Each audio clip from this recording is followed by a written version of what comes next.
Disney's MGM Studios theme park opened in May of 1989. Hollywood, 1939. Amid the glitz and the glitter of a bustling young movie town at the height of its golden age. How did you get here? We entered a contest. Yeah, we lost. I'm going to take my camera off for a second. Show you how us official undercover guys pick a lock. Hey, Tink, slip me some wings. Bow!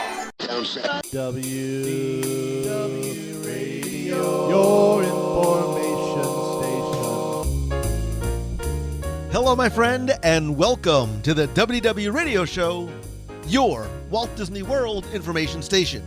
I am your host, Lou Mongello, and this is show number 566.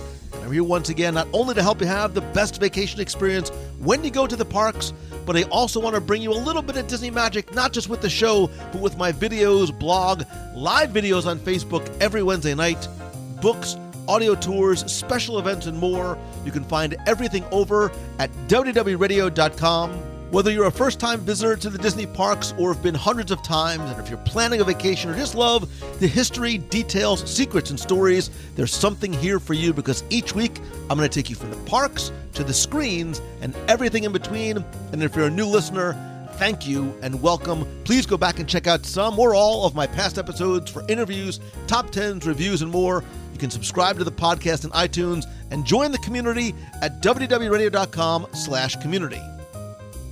So the 2019 Epcot International Food and Wine Festival is bigger, better, and more delicious than ever. And with so much to see, do, eat, drink, and experience, it can be a little overwhelming and yet oh so very delicious.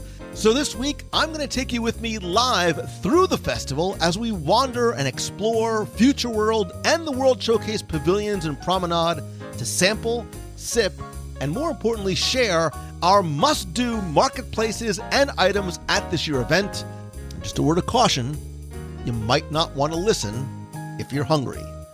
I'm then going to have the answer to our last Walt Disney World trivia question of the week, and I'm going to pose a new, I think easy, challenge for your chance to win a Disney prize package.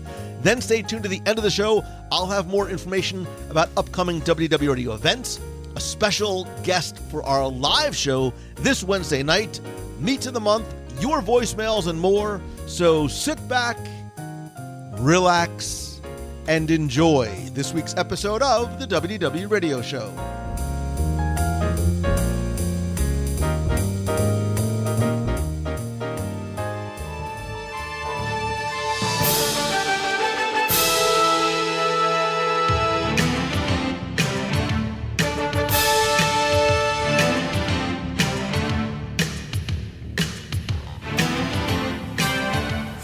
In Walt Disney World. When I say that, what's the first thing that comes to mind? Maybe it's Mickey's Not So Scary Halloween Party, fall decor on Main Street, USA, pumpkin spice everything around every corner.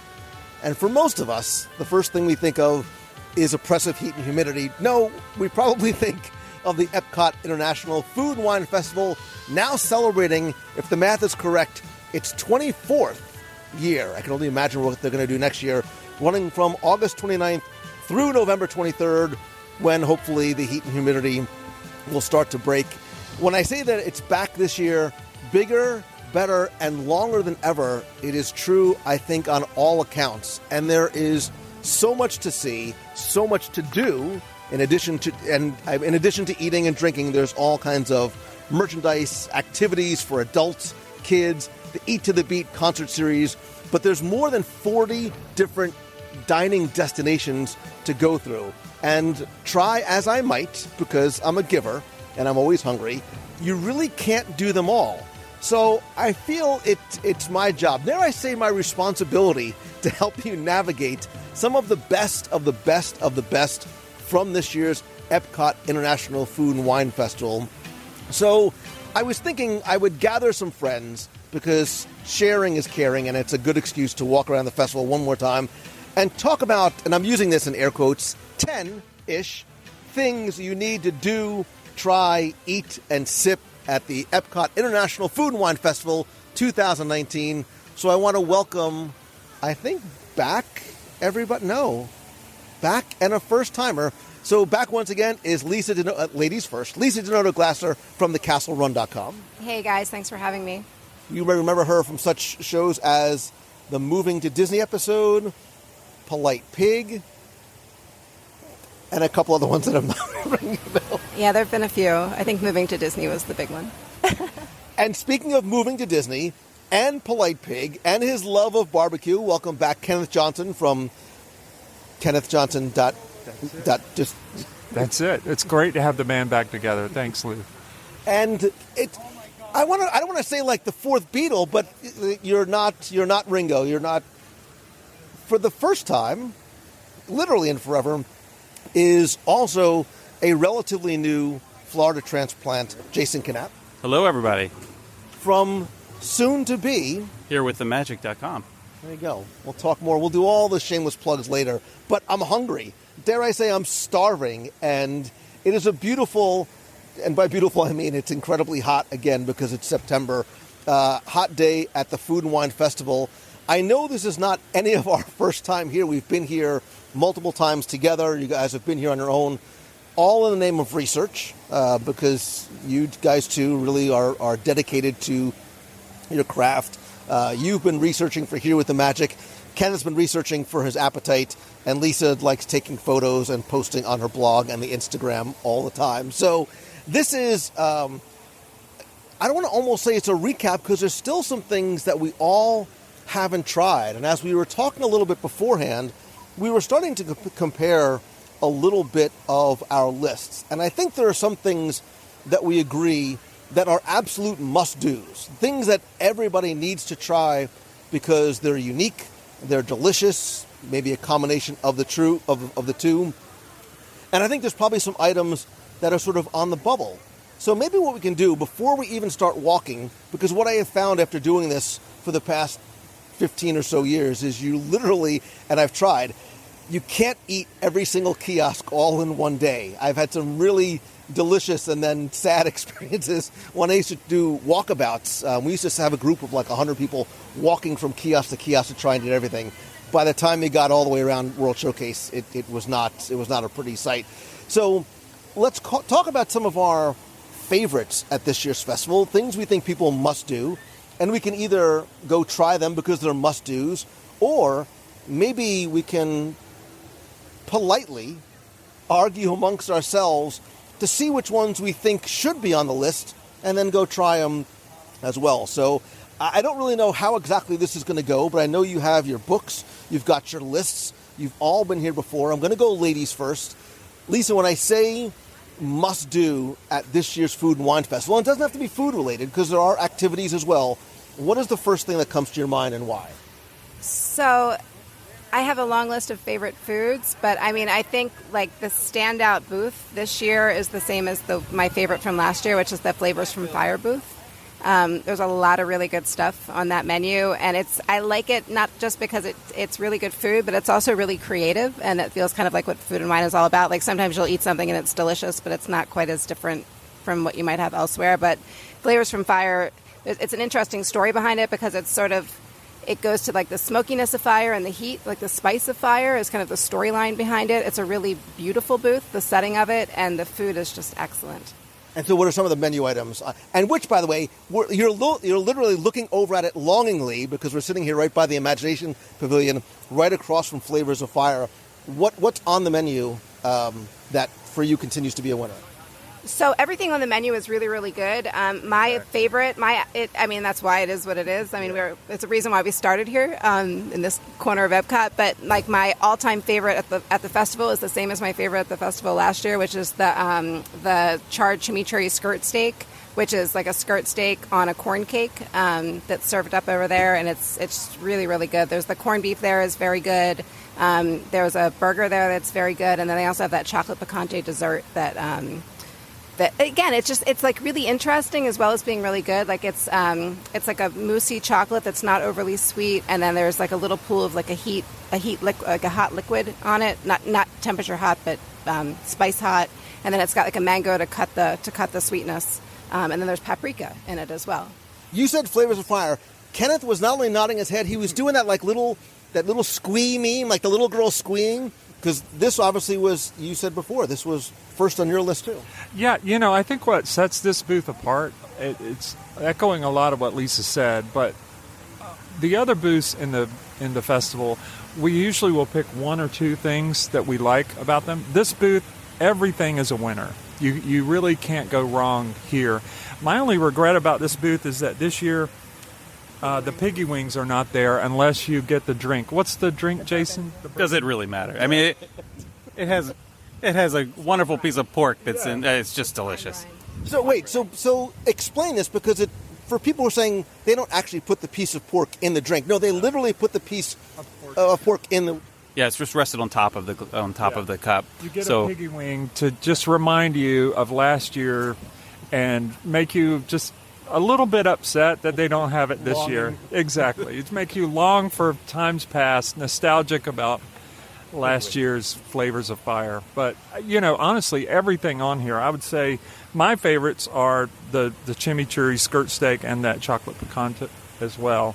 But everything is great. This is food of your people, though. That's really. Right. This is what you know and love. Right, because as from the Polite Pig, you're all about your smoked meats. Yeah, and I do a lot of that at home. And you'll notice that theme today. A lot of my favorites are going to be meat. So, yeah. So is the play from Flavors from Fire really, is it all three? I mean, is it literally, do you walk up and say, make all that happen? I mean, it depends how much you're trying to pace yourself. I think, it's definitely like the booth with the most to give. It's all really interesting, just like really good food. The corned beef that we didn't really mention much, but it's served. It speaks volumes that that's such a good dish, but we haven't mentioned it.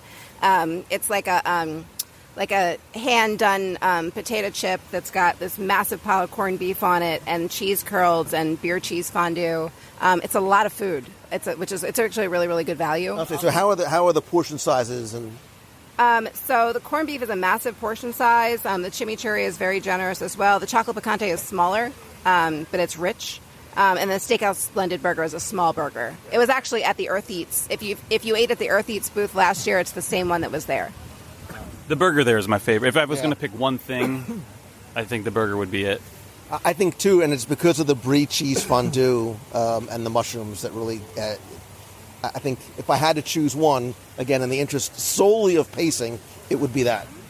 Absolutely. Yeah, that's the great thing about this booth. I've been with large groups 3 times to that booth, and it's always something different. It is everyone's favorite. I mean, everyone has a different favorite, is a better way to say it, every time I go. But is that so that would be sort of retroactively asking this question. If you could eat at only one kiosk, is that the one you'd pick, Kenneth? No question, not even close. Yeah, I mean, I just think it's what Food and Wine is all about. It's really interesting food. I mean, there's a lot of good food that we're going to talk about, but Flavors from Fire to me, the setting is gorgeous, the food is fantastic, it's very interesting, there's a good mix. That would be the lines tell the story. Yeah. There's never not a line there. So Jason's got a different opinion, but he's clearly wrong. So. Well, and this year, too, speaking of there's sort of a theme there, too, because they have the ESPN sports desk, and in the back they also have almost like a little tailgating picnic area. And if you come to, in terms of things to do, I might as well mention this here, they have this tailgate tasting hosted by ESPN Monday Night Football, which is a new event where you can celebrate your love for football and tailgating. And it's a 45-minute program available on select Sundays from mid-September through November 17th, where they pair some of the food and beverage tastings inspired by the cities of some pro teams that are playing each other on Monday night. So you not only learn how to eat the food, but prepare them. I don't want to prepare them, I just want to eat them. So you can cook them for, again, not cooking for my own tailgate party. That's what Uber Eats and DoorDash is for. If they had a New York Giants thing, I would want a dirty water hot dog and a knish and pizza and things you get from New York. Now, they said this is their number one thing. You were also, like a little meme, you sort of had this pouty face on, shaking your head no. I just think I'm glad this is their favorite because they can just stay here while the rest of World Showcase is left to me.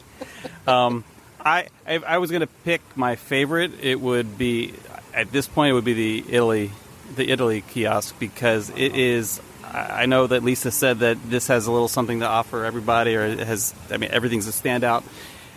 I will put Italy up against this any day. You start with the ravioli carbonara, which is rich. It's maybe a little rich on a hot day, a little too rich on a hot day, but it's fantastic, delicious. I'm not gonna slaughter this name, but there's Do it. this costine di maiella. I don't know. It's a balsamic glazed and oven roasted pork ribs. The portion size is amazing. The flavor is even better. I'm not sure what spices. I'm really counting on Kenneth to reverse engineer the spices for me later, so he can tell us what's on it. But it's delicious. The cannoli. The cannoli is incredible. It is. The shell is perfect. It's crunchy but not brittle. It somehow stays crunchy in the Florida humidity, which is great. And then the hazelnut cake, the chocolate hazelnut cake, is really a surprise as well. So I think if you were looking at one kiosk, there's a lot of great food here, which we'll talk about and partake in later. But I think the Italy kiosk is the winner for me, at least so far. So this is also sort of our first challenge round, because I will tell you that I've eaten in Italy in the past. I skipped it this year because I skipped it too. So the ongoing joke, it's the food of my people, and it's sometimes very hard to, when you're used to something the way it's made at home or in New York or New Jersey, when you come here, that's sort of the barometer by which you compare it to. And now, especially when you speak so highly of the cannoli, I think this is one that we'll have to go and eat at because we've skipped it. You speak so highly of it, and we'll see. We'll do a tail of the tape. We'll record it and eat it live. It's perfect. And look, it's a little different than your traditional cannoli in terms of the. Don't back off now and don't start making excuses for the cannoli. It makes it better. It makes it better in some ways, and it's the portion size is perfect too, because it doesn't feel overly indulgent when you're finished eating. It's just about the size of kind of a. If it doesn't feel overly indulgent, then you're not doing it right. It's about that's the whole purpose of being here. You can always buy two, and then that's why the chocolate hazelnut cake is also helpful, because just in case you're not full from the cannoli, you can always have that extra dessert. Yeah. So I'll give you my must-do pavilion, and I'll be interested to see your. I've wandered, I've been through maybe 2 or 3 times, and while there are individual items that I like, this will probably come as no surprise to anyone listening that the next word coming out of my mouth is going to be Japan. I continue to love Japan. I think that every year they come up with something that's slightly unique. The teriyaki chicken bun, that sort of bao bun with chicken, vegetables, and that sweet teriyaki sauce is back. We were sort of mentioning earlier, I think someone said it tasted like a sloppy Joe. Yeah, I mean, it doesn't taste bad, but yeah, it tastes like bao stuffed with sloppy. That's exactly the right. She says it like it's a bad thing. Right? You're making argument for me. Like, it's so good. It's completely accessible. It's portable. I mean, I'm not a sharer, but you can share it. They have the spicy tuna and salmon sushi roll topped with the volcano sauce. Again, is this, for me, the ultimate sushi roll? No, but is it something that is tasty, very accessible, shareable, especially for somebody who wants to, I think, try sushi for the first time? Would it be ideally what I would have put on the menu? No. But, and so I'm going to sort of go through my list today almost like a little award show, right? So I don't necessarily have winners and losers and necessarily must-dos. I have a bit of an award show going on in my head, and the first award that I want to give is Your Mileage May Vary award, because the frothy ramen is probably one of the most divisive foods on this year's. What are you shaking your head for? I don't understand how it could be divisive. It is, I think, of all the dishes. I know I love the Italy kiosk because of everything being good, but the standout for me, this frothy ramen, is amazing. If there was only one thing that I could have come back next year, it would be that. And now this is why we're friends. But it's quite polarizing, because I've heard and seen people, yes, no, it's not for everybody. So it's a chilled noodle in a clear plastic mug, which, again, it's not sort of your grandfather's cup of noodles. but it's served in. It's got this dashi broth, which is sort of like the base broth for things like miso soup and even udon soup and takoyakis and other things like that. And there's a foam on top. There's a chilled white foam on top.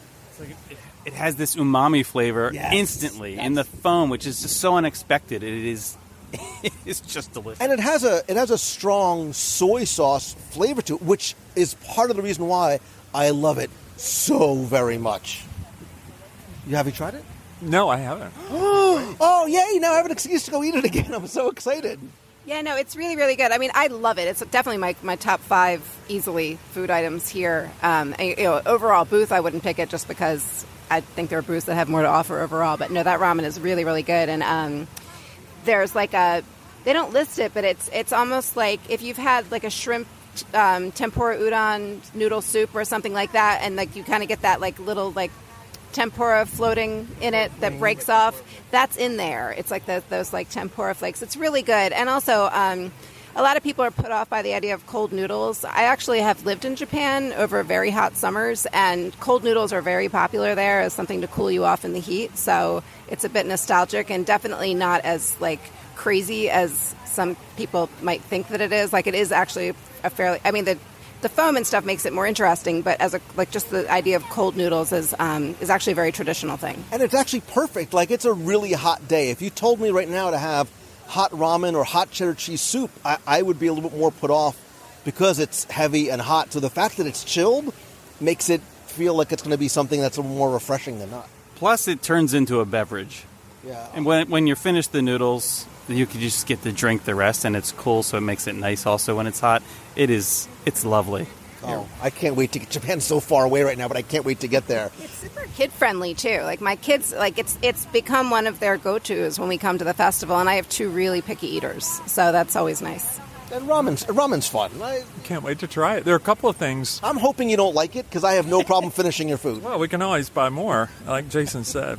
Yeah, so there are a couple of things. There's that and the duck confit poutine that I'm very excited about trying. And I can't say they're my favorite, but as we were walking here today, I saw and smelled one of them, and I just know it must be mine. Oh, I'm all about the poutine, so any excuse to try poutine is fine by me. Any other sort of must-dos on your list that either we have to try or maybe we're all in agreement we don't have to, so we can get a bit of a game plan today? Mexico, the tostada. So the tostada in Mexico for sure, I think, is like a do not miss item. It's one of my favorites at the festival. Is that the hunky tuna tostada? Is that? What's it's that from? Don't do hunky tuna tostada. Oh, come on! All right, I don't know. go ahead. I don't know. Go ahead. What to keep going? No. Now, if you know what hunky tuna tostada is, you'll have email me and I'll send you some kind of prize. I don't know what it is. Mr. Mom. Isn't that every reference you've made lately? Her alibi. Yeah. Just go. Blues Brothers or Mr. Mom. Or Stripes. So the tostada is excellent. The butternut squash ravioli from the Wine and Dine studio and the seared scallops from there are both back from last year, and they're awesome again. But one that I know, like a few of you at least haven't tried, is in Morocco. There's this New York strip steak on a flatbread that we have to get today. It's one of my absolute favorites at the festival. I think I have a long list, a growing list of ones that I haven't tried that I need to try.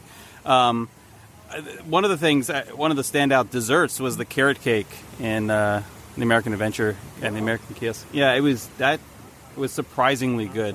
Again, on a warm day, when I had it, it was in the evening and it was a little rainy, so it was kind of a nice comfort food to have at that point. But it's warm when it comes out. It's freshly baked, I think, and they pour a hot icing glaze on top of it, which then hardens. But it's really lovely, and the cake isn't too sweet, so the icing pairs nicely with it. So I haven't tried it, but it was on my list to try because to me that sort of screams fall too. Like that's sort of like a nice. And again, you've heard me say like I don't like things that are super super sweet, but it's just sweet enough to sort of be a palate finisher at the end of the night. Yeah, that's something else I Haven't tried, but am excited to now. I hadn't even seen that. I had seen the ramen, but to be honest, had not been attracted to it. I don't get all that excited about ramen. I love it, I like it, but I don't love it. And you're going to love this. I can't wait. Yeah. And I think, and again, maybe today is a little too heavy for it to be ideal, but the braised beef in France is very tasty. It's tender. The sauce is delicious. I actually like the potato puffs, unlike some people maybe. But it's a nice. It feels like you're having a meal, like it's like a full solid meal in a little dish. So I like that. I think it's a standout item as well.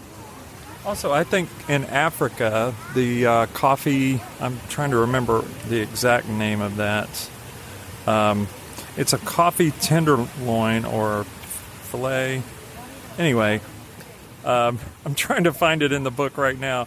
But I would recommend that as a, what's it called? Yeah, Kenyan coffee barbecue beef tenderloin. That's it.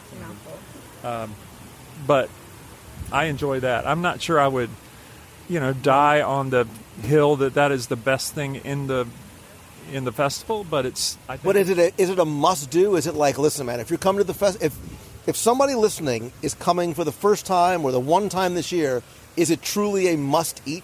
If you're a meat eater like me, it's something that I won't miss as I walk around. Yeah. Okay. Yeah.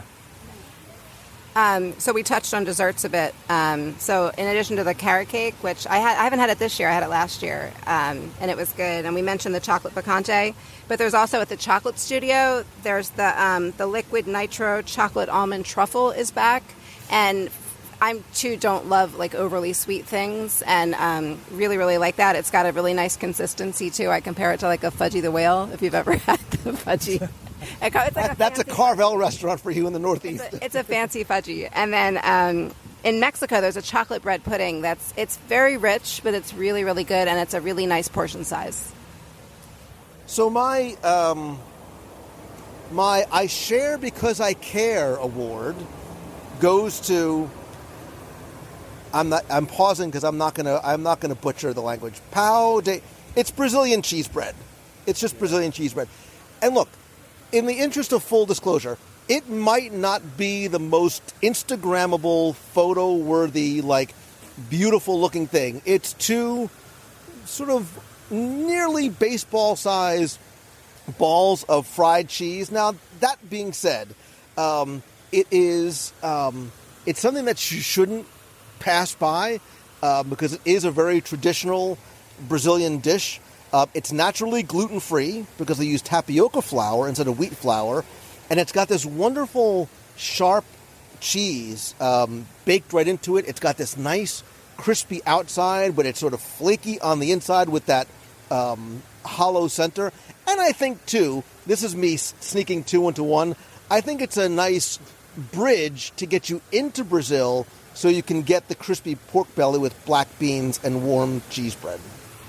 And the seafood stew at that booth is really good. I mean, as long as you're there, why, That booth does kind of hit it out of the park. And I haven't loved the pork belly in past years, but really, really liked it this year. So if you've gotten that in the past year and not loved it, it's probably worth trying again. I mean, look, as long as you're there, you might as well celebrate all things Brazil and get a traditional. It is sort of like the national cocktail, right? The caipirinha is the national cocktail. Oh, I call it like a margarita without the tequila bite. It's so good, like on a hot day. It's really citrusy. It's a frozen drink. Yeah, I really like that too. And the Brazilian seafood stew is called moqueca? Moqueca? Have you been to Brazil? What? I have not been to Brazil or the Brazilian kiosk. What's wrong with you? It's so beautiful. It's festive with all the flags. There's a nice seating area outside. We will get the I can't pronounce them, but we'll go to. Have you been to Brazil? I've not. Well, yes, I have. I've been to Sao Paulo. I'll have to say that the food that I was talking about the kiosk show off. I didn't mean the actual country. Oh, I thought that's what you were asking. I've been to this kiosk. All of my neighbors here are Brazilian, and my kids' best friends are Brazilian. And I've been over to their home several times and had food, and I've really gotten into Brazilian food. So how does this hold up? How does this hold up? Well, the cheese balls, I really like these. The cheese bread. The ones that I've had in their homes are a little smaller than these, and they do taste different. I buy them in the Brazilian market, but these are delicious. And this stew there is very, very traditional. I haven't tried to make it yet, but I've gotten the recipe from my neighbors, and I'm looking forward to doing it. I've had a sort of a Colombian version of the cheese balls called buñuelos, made a little bit differently. So this sort of touches on a bit of nostalgic, and it's a comfort food. It's easy to eat. It's easy to share. It's also very accessible for kids too. Yeah, I'm looking forward to trying it. I'm kind of feeling bad that I passed it up, but it gave me more room for other things in previous visits. I am looking forward to sharing a charcuterie cone with my friends here because, number one, it just feels like the right thing to do. It feels very Disney, given that it's in a cone. Where's it from? It's from the Spain kiosk, and it is it's portable. There's a good portion size to it. There's a lot of flavor because of the different meats and cheese. Got a great beat. You can dance to it. Yes, but I also feel like it's I think people kind of pass it by. We've all sort of dismissed, right? I've sort of dismissed the charcuterie cone because it seems. And if it said cozy cone charcuterie, you love completely it. different. It's a bit pedestrian for this festival, I'll have to say. But I'm open to try it. I do have plebeian taste, so yes. I mean, since we are going to have the Battle of the Booths today, and you're pitting Italy against Flavors of Fire, then I guess we're going to have to try it and just see how it stands up. Okay. Anything else on your must-do list? I think we've hit the main ones. We could all probably go on for a while longer, but we've hit my top 5. Anybody? Any other quick must-dos? Nope. No, I think we've covered. I mean, we will be adding things to the list, I'm sure, but this is a. All right, the longer we talk here, the longer it'll be till we eat. Right, I'm just trying to make you. It's like you're like a kid. I'm trying to make you hungrier. So not that any food's going to go to waste today. So I have a couple other awards to give out, and I'd like you to either let me know that you agree with the Academy's decision or not. My Take Your Pick award goes to the black pepper shrimp with garlic noodles in China and or Thailand's shrimp and cold noodle salad. And while you're there, you have to get the spicy Thai curry beef with steamed rice. Listen, I said this when I did the other. This body is clearly built on carbohydrates, so I see noodles and I'm all in. I like China's because there's a wonderful heat and spice to it. And the one in Thailand is cold. There's 3 large shrimp, and there's just enough heat to make it flavorful and not be a very bland thing. And then the spicy Thai curry beef is everything that it says it is. It's spicy. It's like a shredded beef, so it's easy to eat. You get wonderful portion sizes there, so I think they're great values as well. Noodles, anybody try them? Like them, hate them? The cold noodles, the Thai noodles are delicious, and I think it pairs perfectly for the weather. I think my opinion would change in a couple of months, but I think this is the perfect dish for this. You mean those 4 days of January where it gets cool? The festival's going to be long over by then. The tail end in November, I think. So. Well, before I agree or disagree, I'm trying to understand what the Take Your Pick award actually signifies. It signifies that there's 2 different types of noodles and shrimp. You can take your pick. Pay attention, Kenneth. But you must do one. Is that what you're saying? I am. You pick must one, do one. or both. You can take your pick. Just so you know, if I give you a choice, both is always going to be the correct answer. Okay. All right. Yeah, then I'd agree. Sure. Yeah, I think I would take the Thai noodles over the Chinese. Okay. So they're both. So now we might have to try them both and have like a noodle showdown. No, there is no losers in a noodle showdown at all. Okay, so you put that up against the frothy ramen? Oh, come on, let's be serious. Okay, I've never tried the frothy ramen, so the frothy ramen really does sit alone in every aspect of kiosk food. It really it will have its own pedestal. It is. We haven't mentioned is the hummus fries in Morocco, which are back from last year, but they're really good. Hummus fries. I'm looking forward to tasting the hummus fries. And it's healthy-ish. Totally. It's just a little bit of fried on the outside. My definition of healthy is very, very broad. If it ain't fried, it ain't food. Yeah, sing that, brother. All right, so my my I love empanadas no matter what they're called award goes to the Ropa Vieja empanadas at Islands of the Caribbean, which has that Cuban-style braised beef in this very, very flaky dough, and it's super savory, and it's topped with this little sort of tomato aioli. I say it's called an empanada no matter where you have it because I also think you have to try at the refreshment outpost the Nigerian meat pie, which looks and feels and tastes a lot like an empanada, but this one has ground beef and has a very strong curry flavor and this wonderfully, I got one that was just out of the oven, incredibly flaky and light and delicious, like sort of phyllo dough on the outside. And we'll get to the drink that they have there too, which you can get non-alcoholic, which I like, by the way. Have you tried either the empanadas or the Nigerian meat pie? I have not. Ever since I had my first empanada in Santiago, I've been chasing the next near-perfect empanada, and so I never pass up an empanada, and I'm a little embarrassed that I haven't tried either of these. I'm here to help you. If it wasn't so hot, I would hug you and say, don't worry, I've got you, and sort of cradle you like a little baby boy and go, don't worry, we're going to have an empanada. It's getting a little weird, but no. I dig the empanada at Islands of the Caribbean too. And then if we're bringing up that booth, there's a jerk spice chicken with roasted sweet plantain salad and mango chutney yogurt there. That's really, really good. Yeah, and actually the spicy hummus fries were on my list as I don't know why I love them so much, but I do award for the spicy hummus fries. And they're shareable too. So, although I think you only get 3 and there's 4 of us, so it's going to be like Hunger Games, literally the Hunger Games. And my final... I'll be nibbling on my Indian bread service, which we will talk about later as well. So, and that's what the next... So get ready, because the next on our things I think we need to prepare ourselves for is things that you like, that you feel that we need to try if we haven't, and there may be some discrepancy. Do I have to separate the two of you? They're throwing glances at each other like there's a thing. They have a thing about their Indian bread service. My final award goes to something that I know none of you have had yet. It's coming soon, but please trust me on this one. Award goes to the Donut Box's Black and White Coffee Cocktail. Now, I was able to get a little sneak preview of this. This kiosk doesn't open until October 1st. It's going to be over by Test Track. So if you're planning, you need to add this to your little list. It's part dessert, part coffee, part breakfast treat because it's a donut. So the base of this is an adult cocktail that has Jim Beam bourbon, coffee liqueur, and condensed milk, which is nice. I'm not a big drinker, but it's frozen, so it has a lovely, refreshing flavor to it. But it's the garnish. Like literally, come for the donut, you could throw away the drink, because the donut is a fresh yeast donut that's sprinkled with chocolate espresso bean crumbles. I'm not normally like a big sweet guy. It's one of the flames from the side of my face. So good. I may have had 2 or more. That's how good it is.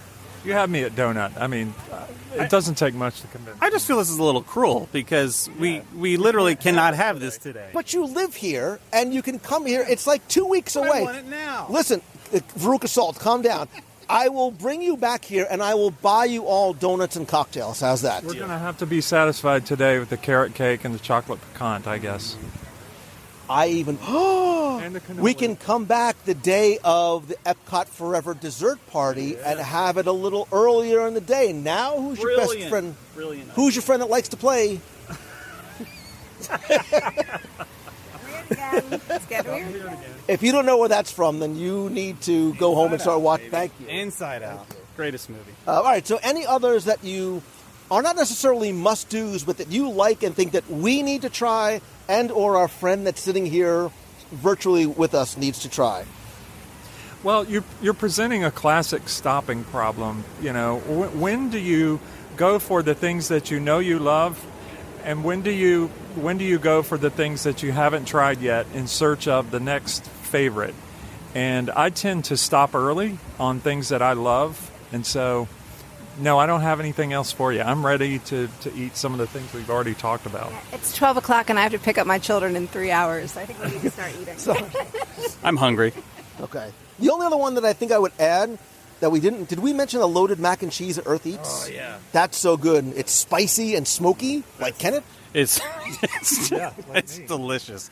It Unlike too, right? it had, yeah, I don't. It's it just had really some good. smoked It's very rich. I would I'm down for suggest that. sharing it with somebody else because it's a good sized portion and it's very rich, but it's delicious. All right. So the plan is I have no plan. Let's just go and we'll eat your. So you're like little kids. Like we can't. We've all agreed on Flavors from Fire, but we can't skip Flavors from Fire. Is that the feeling? Pretty much. It's up to you. I'm fine as long as we head towards Italy at some point. It's all good. We're having a showdown, so I think we can't skip it. So I think because of time constraints, we'll skip Flavors of Fire. Sure. We'll always come back to it, and let's do the things that we need to try and have our little showdowns. All right. Everybody good? Yeah, great. On delay. So we decided on the fly to stop at the Eats stations, the Active, Coastal, and Earth, because we had to try the loaded mac and cheese with the pepper, bacon, cheddar cheese, and leeks. And Jason was a huge advocate for the Impossible Cottage Pie, which is impossible ground meat with carrots, mushrooms, and peas, topped with mashed cauliflower, white beans, and mozzarella. Oh, that's tasty. That's tasty. That's a bunch of tastiness in a bowl there. That's really good.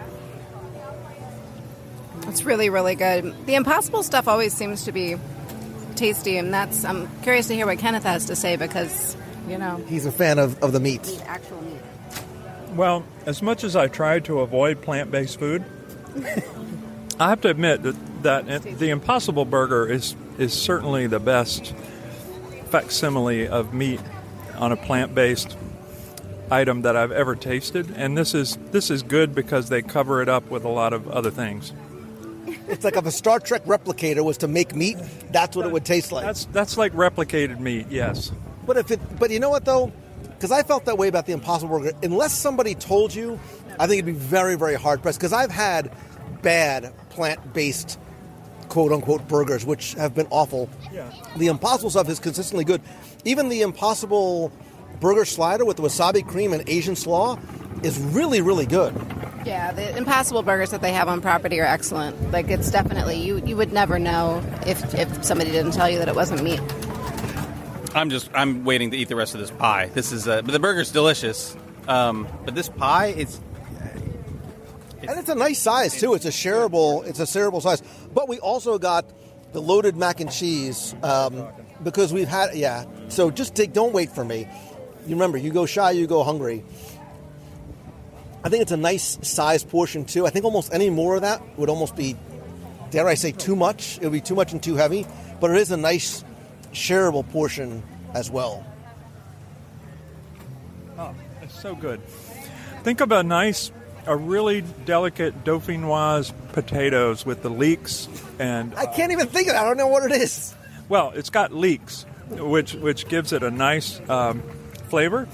And it's also got smoked bacon and some type of cheese. I'm not sure what the cheese is, but it's is it Gruyere or cheddar? Just cheddar. Cheddar or cheddar. Yeah, it's cheddar. Unlike that Doofenshmirtz cheese or whatever you said. It's good, but the leeks. While he really talks about it, I'm going to eat more. It's also spicy.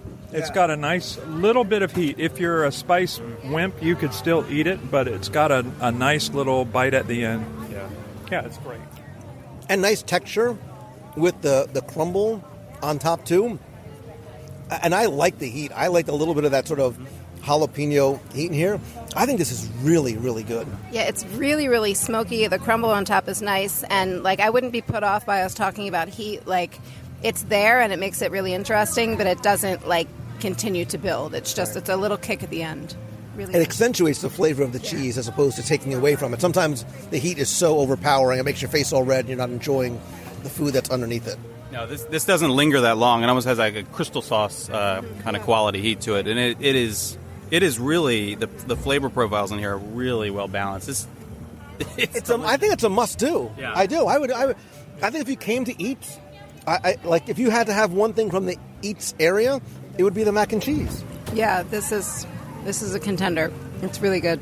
And it's interesting. Like, it's not just, boring mac and cheese. It's like the smoke is really, like, permeates the whole thing. And then there's a little bit of onion in there that gives it a crunch. It's really good. Yeah, I would say the same thing. This is a must-do. And if you need to avoid meat for some reason, I think that pie is also a must-do. I mean, it's the best vegetarian dish I think I've ever had. It's good. Yeah, I mean, I think the whole eats area has some really nice options. I mean, you can have like your own little mini. If you only have 20 minutes at the Food and Wine Festival, just come here and hit the 3 kiosks. Yeah. Yeah, I like that there's like a area for standing like right in the center, and then you can kind of divide and conquer with the 3 booths. And we didn't do coastal eats, but there is a with the shrimp and scallop scampi over there with sourdough that's also very good. The scallops are so good. They cook them perfectly. And this is actually lovely at night with the popcorn lights overhead. Maybe a nice little breeze. Yeah. If you get the crab cakes, if you can ask them to not put the sauce on top, because it really does. It's a nice sauce, but it overpowers the flavor of the crab cakes, which is too bad because the crab cake itself is good by Disney World standards. It's not bad. Look, right, coming from Baltimore, I'm a little picky about the crab cakes, but in terms of as it compares to other crab cakes on the menus here in Walt Disney World, it's a good crab cake by that standard. I mean, your Maryland roots are side-eyeing you a little bit, but... Okay, you guys keep talking.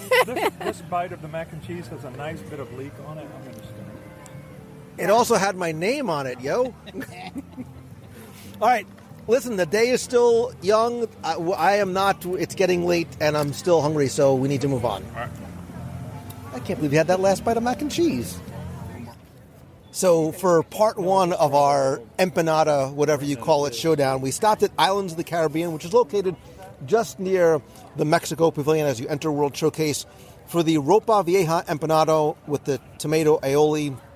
This is one I think, have we all tried before? And this is new for you. And? Very good. I heard, oh my gosh, out of the corner of my ear. Like a standout that I'd never tried before. Oh, that is delicious. Keep talking so I can eat one. It's so good. Like, the meat on the inside is just, it's like shredded to like perfection, and then there's this tomato aioli on top that kind of brings it all together, and it's got a little kick to it. It's got a little bit of heat. Yeah. The pastry is really well done. It's hard, and this is hard to do. And it's a crunchy, but also soft and gooey a little bit. It's so good. This is fun. This reminds me of something. This is so good, and you're right. The pastry is so light and flaky. It's not. It's got like a crisp on it. It's like crisp along the edge. It's kind of folded like a meat pie or like an empanada. Yeah. Folded like an empanada. Well, I'll say the like pastry is along the not edge. what you'd expect from an empanada. No, it's not. more delicate than that. This is how they're supposed to It's taste. almost like a phyllo. This is how they're supposed to It's taste. like a phyllo dough. flaky. Yeah. Yeah, it's good. It's not that like This doughy. is the real deal. This is how empanadas are supposed to taste. I'm telling you, in South America, you can find like this kind of dough all the time. You can't find it here in the States, and this is good. Now I'm a little afraid about the Nigerian meat pie because it's going to have to stand up to this.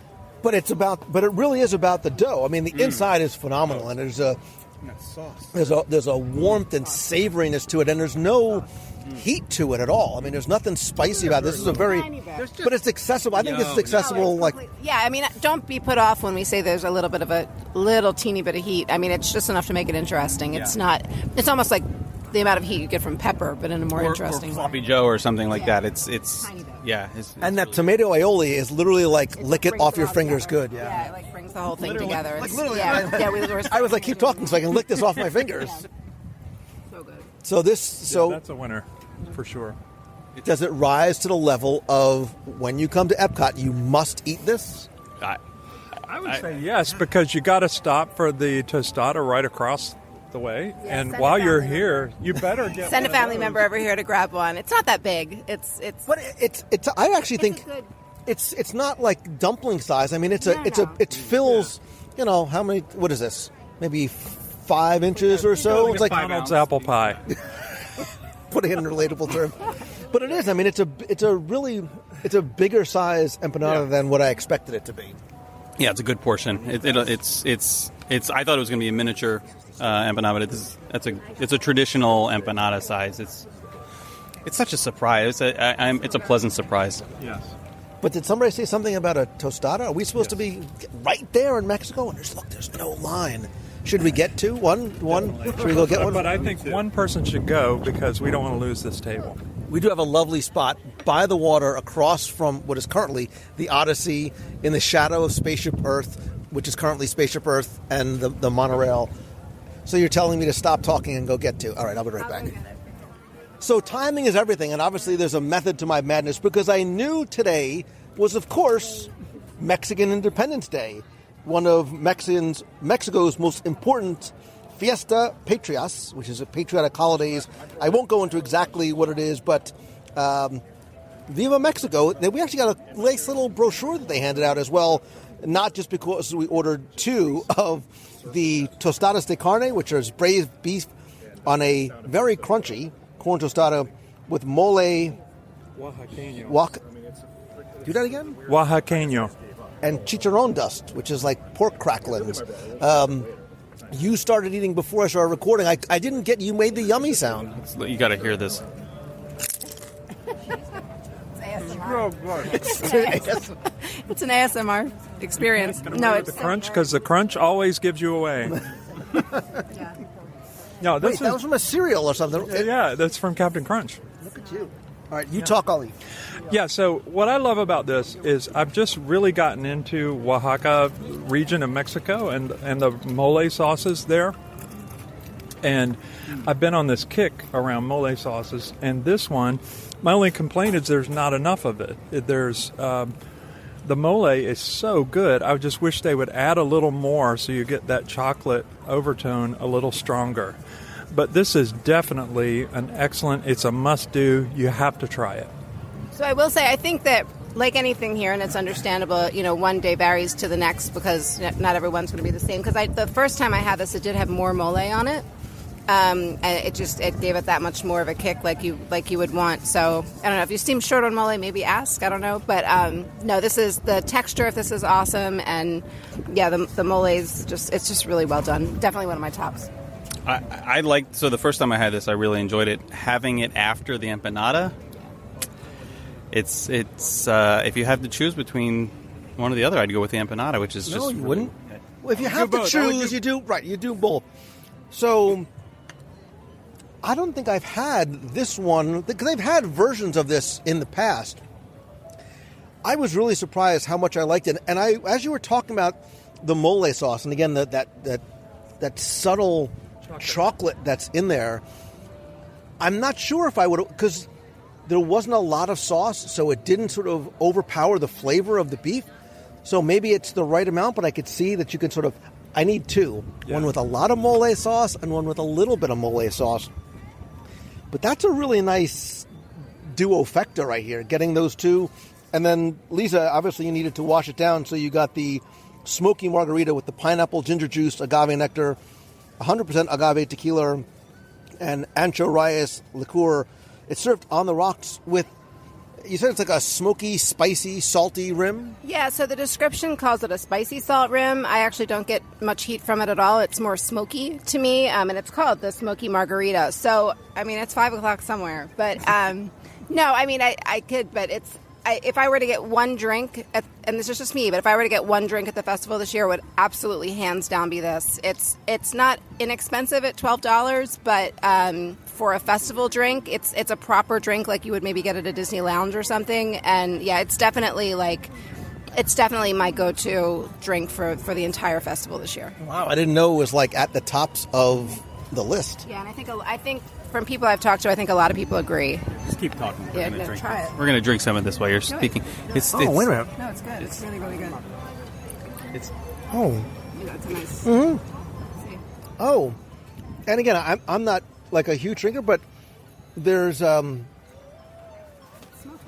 even without the smoky salt, that pineapple ginger is a really nice, not overly sweet combination, which is why I like it.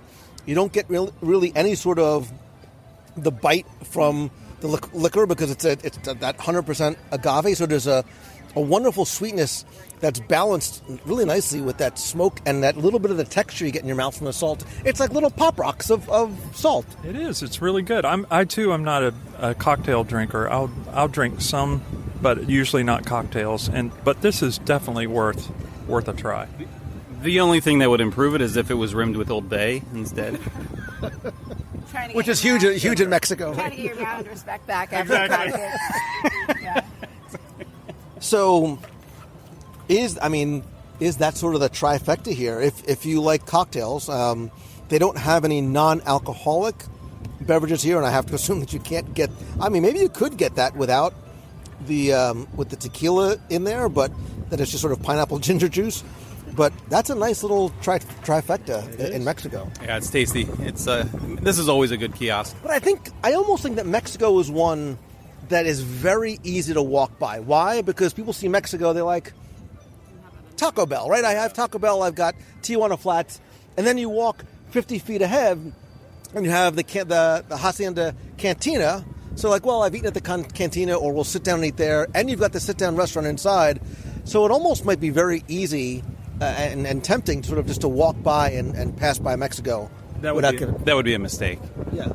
Yeah, I think as far as like creative festival food, I think Mexico's been hitting it out of the park the last few years, and we didn't get it because it's a little early for us to start with the sweets. But there's a chocolate bread pudding at this stand that, if you do want something sweet at the festival, it's a really nice serving, and it's very, very good. It's good to share too. So the portion's pretty good with that bread pudding. The thing about that tostada, though, I have to say, the flavors are so subtle that you may not appreciate them during a theme park visit, just standing at a table with your kids, being noisy or whatever, and people all around you. Whereas the empanada, the flavors are so bold, and immediately you love it. The tostada, you kind of have to really focus on it and pay attention to what you're tasting to enjoy it, I think. Yeah, I think almost we kind of did it. We did it in the wrong order, because I think the tostada is so light, and it's really, really good on a hot day because it's very light. It's not overpowering, and to eat that and then eat the empanada, to increase. So if I said, kids, you can only have one, what's the one thing you get from Mexico? Tostada. The tostada. From Mexico? The tostada, yeah. And I say empanada. But empanada is not Mexico. Oh my gosh, that's right. So I can have them both. Yay! Yes, to both. Sorry, we ate at the same table, so I got excited. All right, because there's also the pork belly here and the chocolate bread. Oh, see, I had 2 sips and an empanada, and I'm drunk already. All right, let's keep moving. So we passed by China and did not get the black pepper shrimp with garlic noodles, because I think we made a decision on the fly that in our noodle showdown, the idea is just to get either or both when it comes to Thailand and China. The line for China is consistently long, and I wonder if not just because the food is good, but it's something that's understandable, accessible, it's comfortable for a lot of people. However, just as you approach the Outpost Bridge, we encounter India.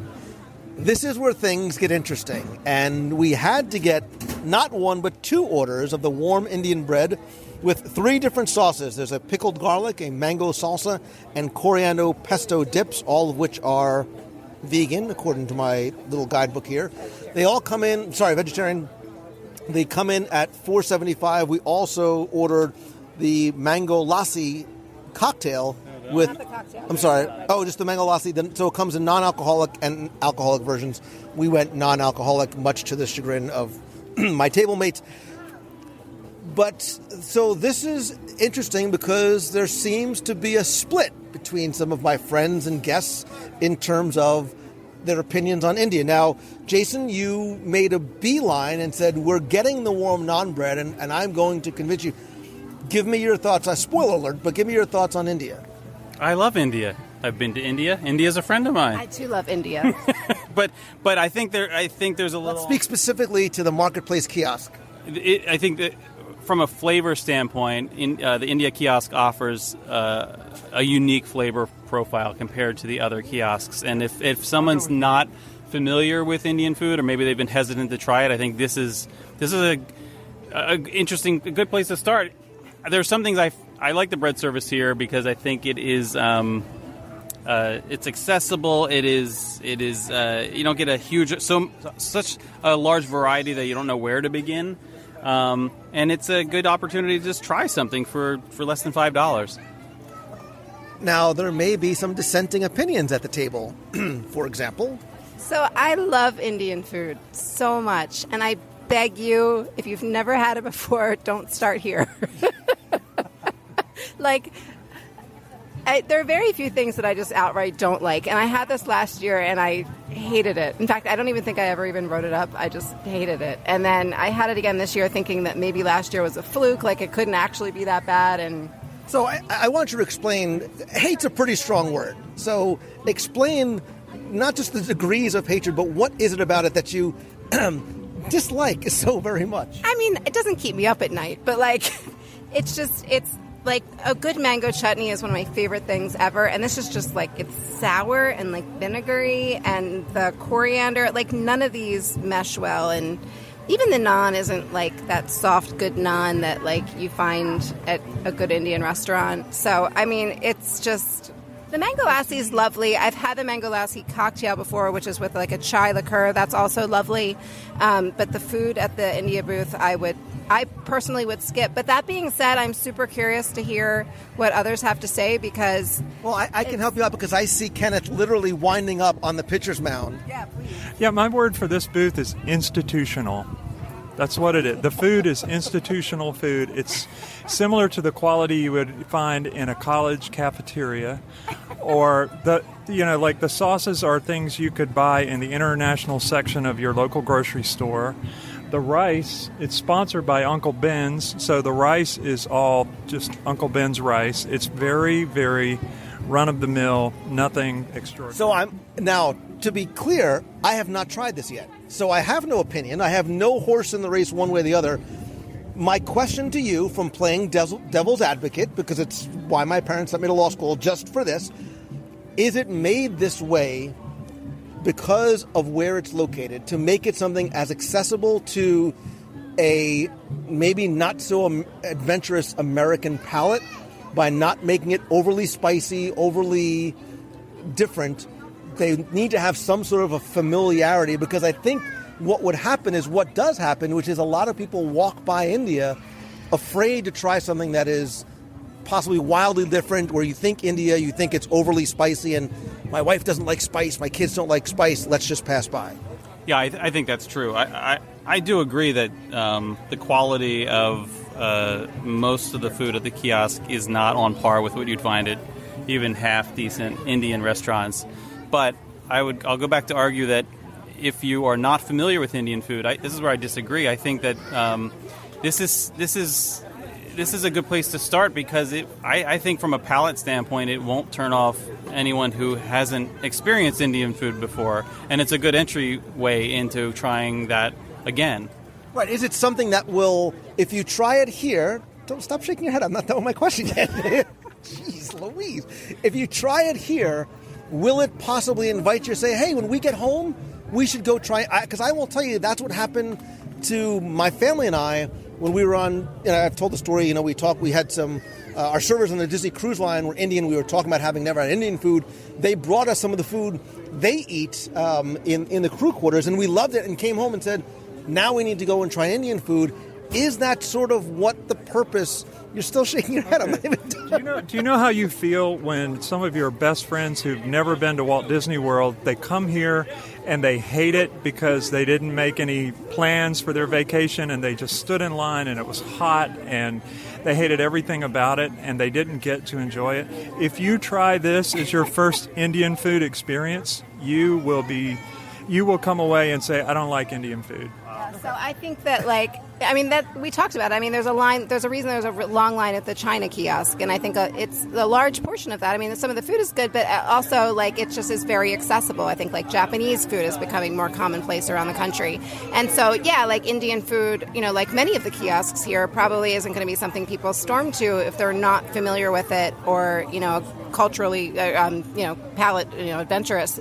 That being said, to me, whether you've had Indian food or not, there is nothing more accessible than a good warm piece of naan with some mango chutney on top. This just doesn't taste good to me, and so I'm really curious. All right, so again, I have no stake. look, but I will tell you that when I see naan bread and when I see Indian, Sanaa is where I go to, right? Sanaa is where, I think Sanaa is literally worth making the drive for just for the bread service. But that being said, here, hold this. Yeah, well, now, to be fair to Jason, while we've been talking, this naan bread has been getting cold. Okay, so maybe it wasn't as good as it was. So what is this one? This is the 5 garlic. minutes ago. Which one is this? The This garlic. is the...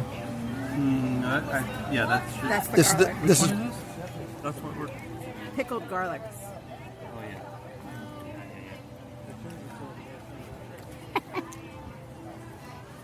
So I think it's fine. It's exactly what it says. It's pickled garlic.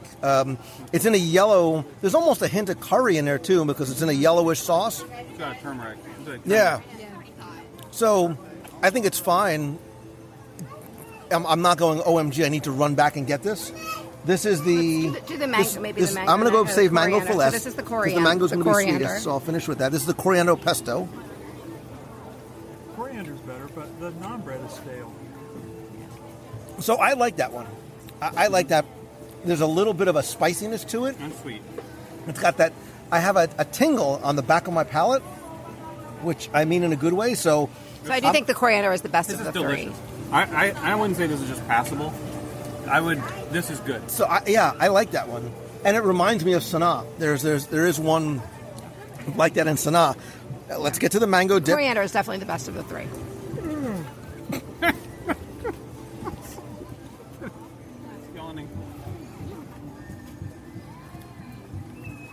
So I think it's fine. I think there's a subtle sweetness. Don't roll your eyes. Give me this. There's a subtle sweetness to it. When I tasted that, my first thought as a parent was my kids would try that. My kids could eat that. That is how I get my kids to try Indian food, by saying that's a sweet mango. There's nothing spicy. It literally it's like a mango. I don't want to say it's fine. Okay, Yeah. It's not foul, but it's institutional quality food. Coming from somebody who, admittedly, who has eaten Indian food at Indian restaurants and has been to India. Having been to India, this is good. This is decent food. Okay. This is not what you would get in India, and it's not what you would get in an Indian restaurant. Although the pesto, maybe the coriander pesto is delicious. So this is not a must do for me. It does not qualify on my must do list. So I'm the Switzerland of this part of the conversation because I am in the middle. I like the bread and I like the coriander dip. The pickled garlic is fine. It sort of just sits in the middle somewhere. And I think the mango salsa is, like, I can see my kids. My kids are adventurous eaters, so I can see them liking this. Yeah, so try that. So the mango lassi is what's in it? So do we know mango and lassi? Lassi, oh, that's Lassi so helpful. It's a yogurt-based drink. I don't know how this is actually prepared. So I don't know whether this is vegetarian or not. But I'm blanking on the name of the spice. What is that spice that's in baklava? It's cardamom. It's heavy. That has a lot of cardamom in it. That's wonderful. It depends on the preparation of the lassi, but yeah, I love cardamom. It's delicious. Oh, that's not what I was expecting at all. In a good way, or try it. Yeah, that's really nice. The cardamom adds there's a warmth to it. I don't know how to describe it. Almost a little Christmassy. It's like it's got a little nutmeggy flavor. Yeah, it's it makes it really interesting. That's actually, I don't know if that was in it last year because I don't remember that. This is better than a Dole Whip. Oh wow! Yeah. I like this. Okay, after everything I've said about the India booth, that drink is very redemptive. Don't eat the food, but that is a great drink. Wow. It's better than a Dole Whip. It's a lot more subtle. It has, it's equally refreshing. That mango is really, really good. It's delicious. It's fascinating what opposite ends of the spectrum you are on at a single booth. Mm-hmm. And Kenneth, sorry, Jason is still eating all the bread, and it actually has chunks of mango in it. Yeah. It's not just the frozen. It's wonderful. And also, it's worth mentioning that there's a version of this available that has a chai cream liqueur in it that I bet would be wonderful. I'm finishing it. No one else is drinking. I think it's delicious. Yeah, it's good. Look at Kenneth. All for the India booth. So, again, this is your mileage may vary. If you've been to, I would be very, very curious. If, one, is India something that you would be willing to try? And if you have, let me know your opinions on it. And obviously, we'll talk about this show and these booths in the Box People group on Facebook. If you go to www.radio.com/community, we'll have the conversation there. I want to see if the conversation in the group gets as polarizing as it does here at the table. But from here, we need to cross the bridge. I felt the rains down in Africa and go over to the refreshment outpost because you need to have the Nigerian meat pie to compare our Nigerian version of the empanada. I think we should also say that all of the other things we've tried, we have been unanimous in our love for them. Everything else has been good. This was the controversial booth of the day where we had some disagreement. It's podcast gold. Yeah.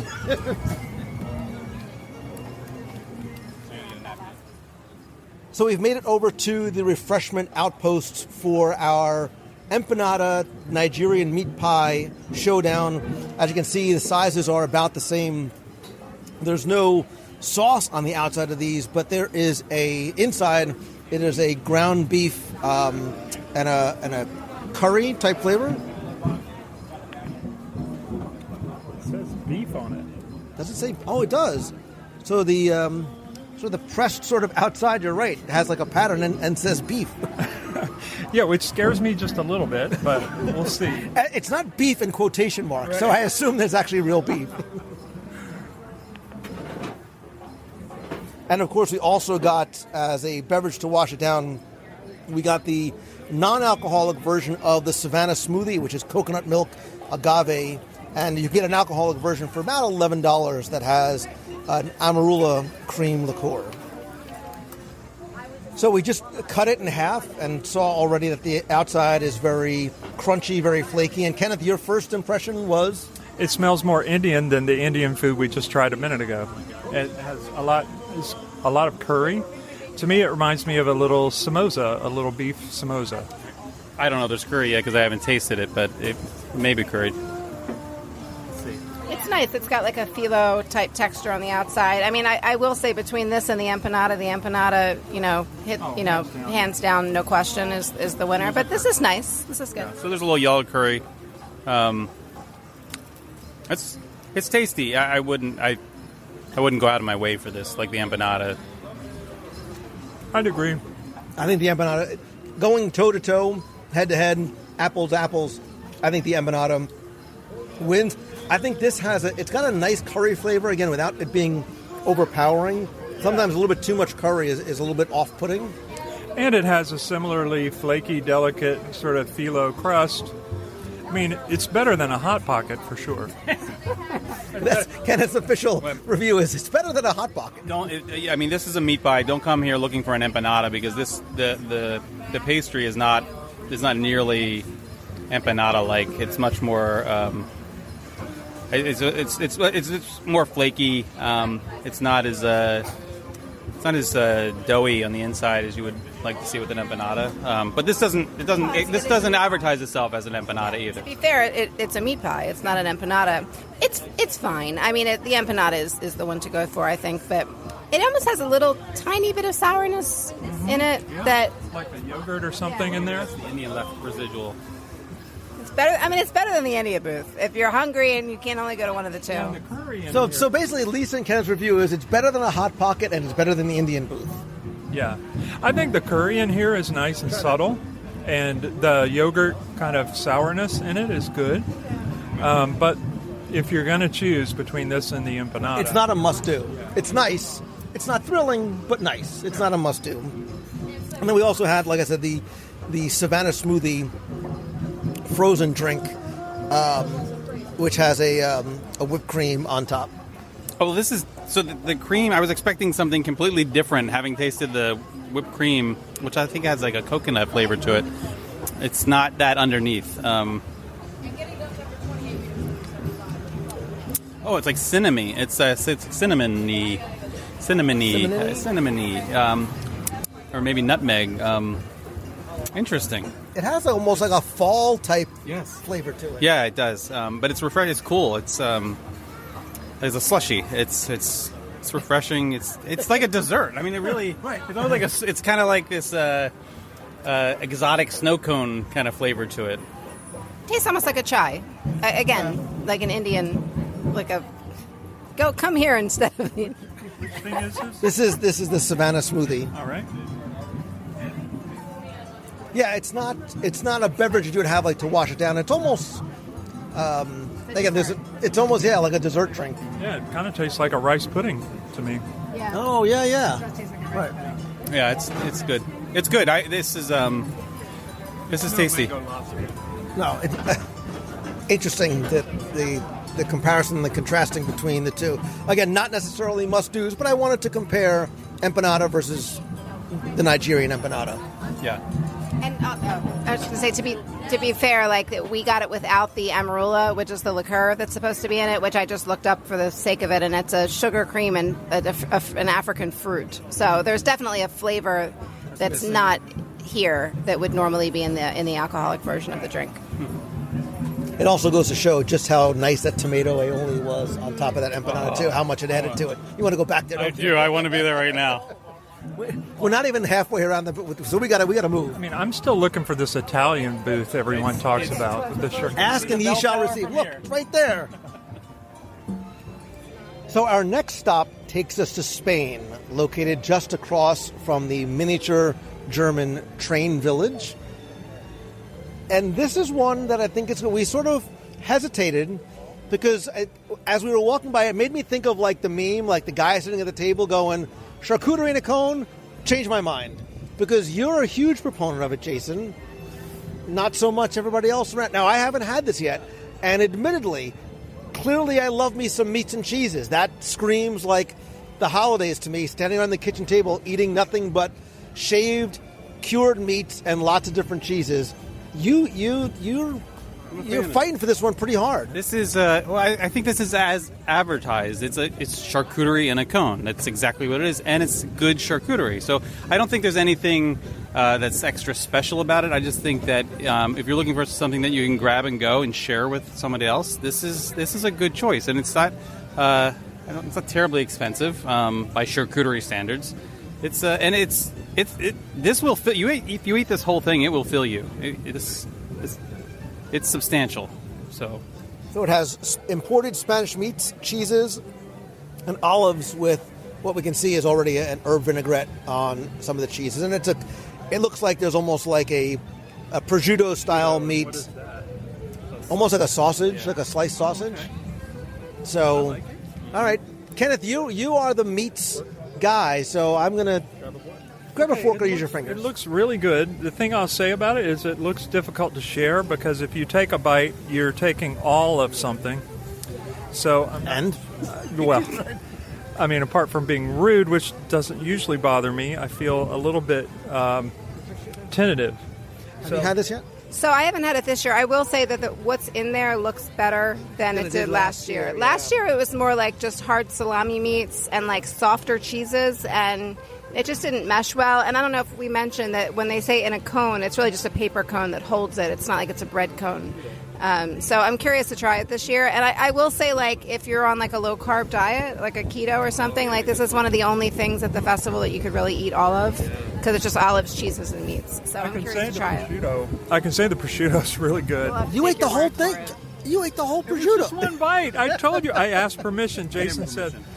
See, I think the way to share this is everyone take their favorite thing. So I take next. So I will little cubes, little bites. There would be no way to share the prosciutto. I will say I agree. It looks better than it did last year. And look, when you're serving thousands of the same item every single day, there is going to be some degree of variation in the presentation, especially because of where it is and the way it's served, and the number of different chefs that are sort of preparing it. But it definitely looks better. You can see a lot of the herb vinaigrette on the cheese. I am not an olive guy. I know my last name ends in I'm not. I just never developed a taste for an olives, but I will eat that piece. Thank you. I'm going to take that piece of cheese right there.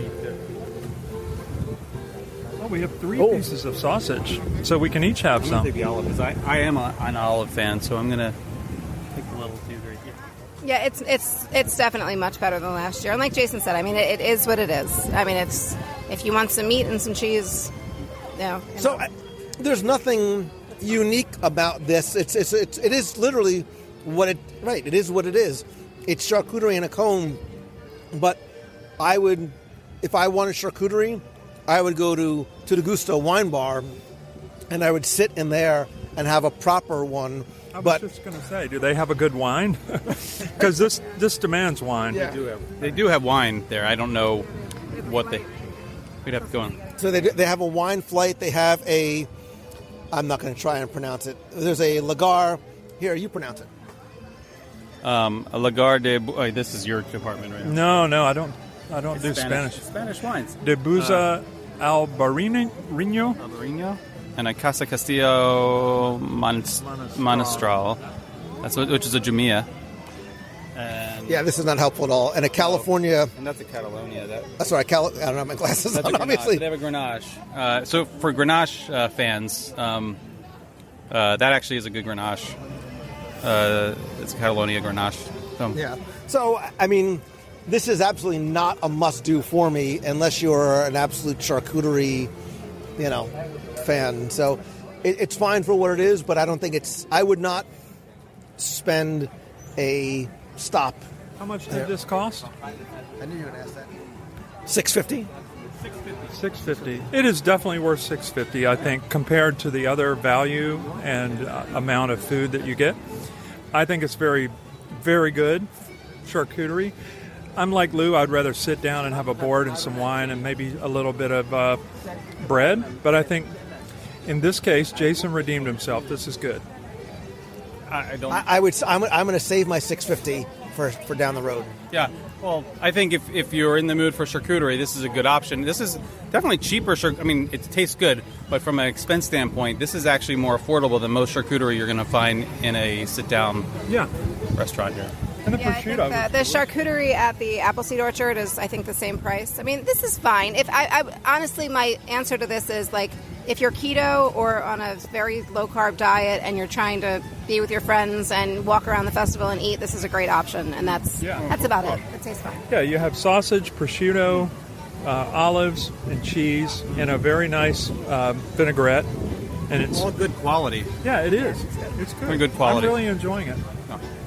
All right, well, finish that on the way to Italy because I think that's where it's going to get real interesting. So our next stop takes us to a pavilion that I will sometimes pass by because I'm Italian. I have a lot of Italian food at home. These are things that I can and sometimes do eat quite often. The Italy menu actually has 5 items on it. There's a ravioli carbonara, which has a Parmesan and pecorino ravioli with egg yolk, cream, and bacon, which you really can't go wrong with. A costine di male, which is a balsamic glaze and oven-roasted pork rib. A crispy chicken with marinara sauce, a traditional Sicilian cannoli, and a chocolate hazelnut, that's Nutella, cake, all ranging from about $4.25 to $8. Now, what has been sort of what's the overarching opinion here? This is fantastic. This entire kiosk. This and Spain are the two booths I have not hit this year, so I have no opinion. Chick flick, didn't see it. So, I mean, honestly, I'm willing, I will take one for the team and we get them all. Okay. There was literally no argument. They're like, yeah, okay, we'll just do all of them.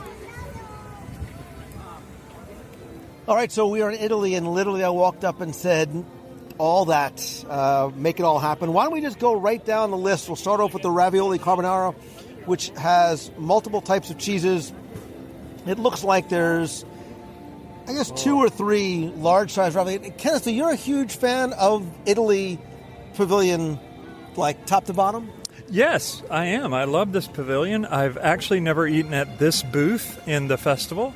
But what I see in front of me, I am so excited. I think Jason may change my mind about Flavors of Fire. This, I've got to tell you, this looks more delicious than any of the food that I've seen. It looks great.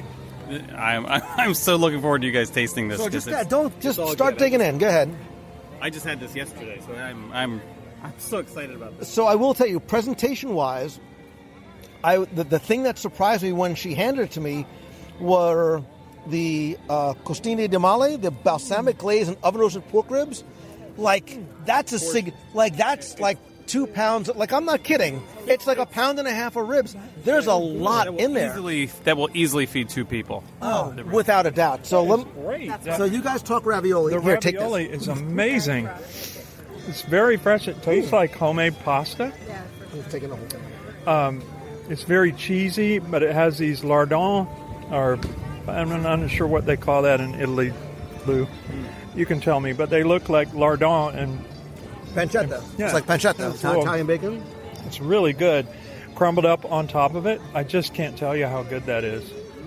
Yeah, that's really wonderful. It's very fresh, and I will say, like, one of the main reasons that I tend to skip this booth this time of year is because Italian food just doesn't call to me when it's Central Florida hot this time of year. But that's very light. It's not nearly as heavy as I would expect it to be. It sounds heavier from the description Yeah. than it tastes, and it's lovely. Right, when you hear like a carbonara, like a cream bacon sauce, and it pasta. feels heavy, and it's not. And the word that's right is fresh. These don't feel like these were frozen store-bought ravioli that were thought out. They feel like they were homemade in terms of the texture, how light they are as well too. Sometimes ravioli can be exceptionally heavy, and that's not like that at all. So that's something I normally wouldn't get, just because again I have ravioli a lot at home, but that's very, very good, and the pancetta on top is wonderful. So next we're moving over to the crispy chicken with marinara sauce, and I mean this in the best possible sense. They are, for all intents and purposes, chicken fingers, right? They are the same sort of size and shape as chicken fingers, served with what looks to be a light marinara sauce on the side. I think this is chicken parmesan. It's like without the cheese. without the cheese. It's like a veal cutlet. So it's just chicken. Yeah.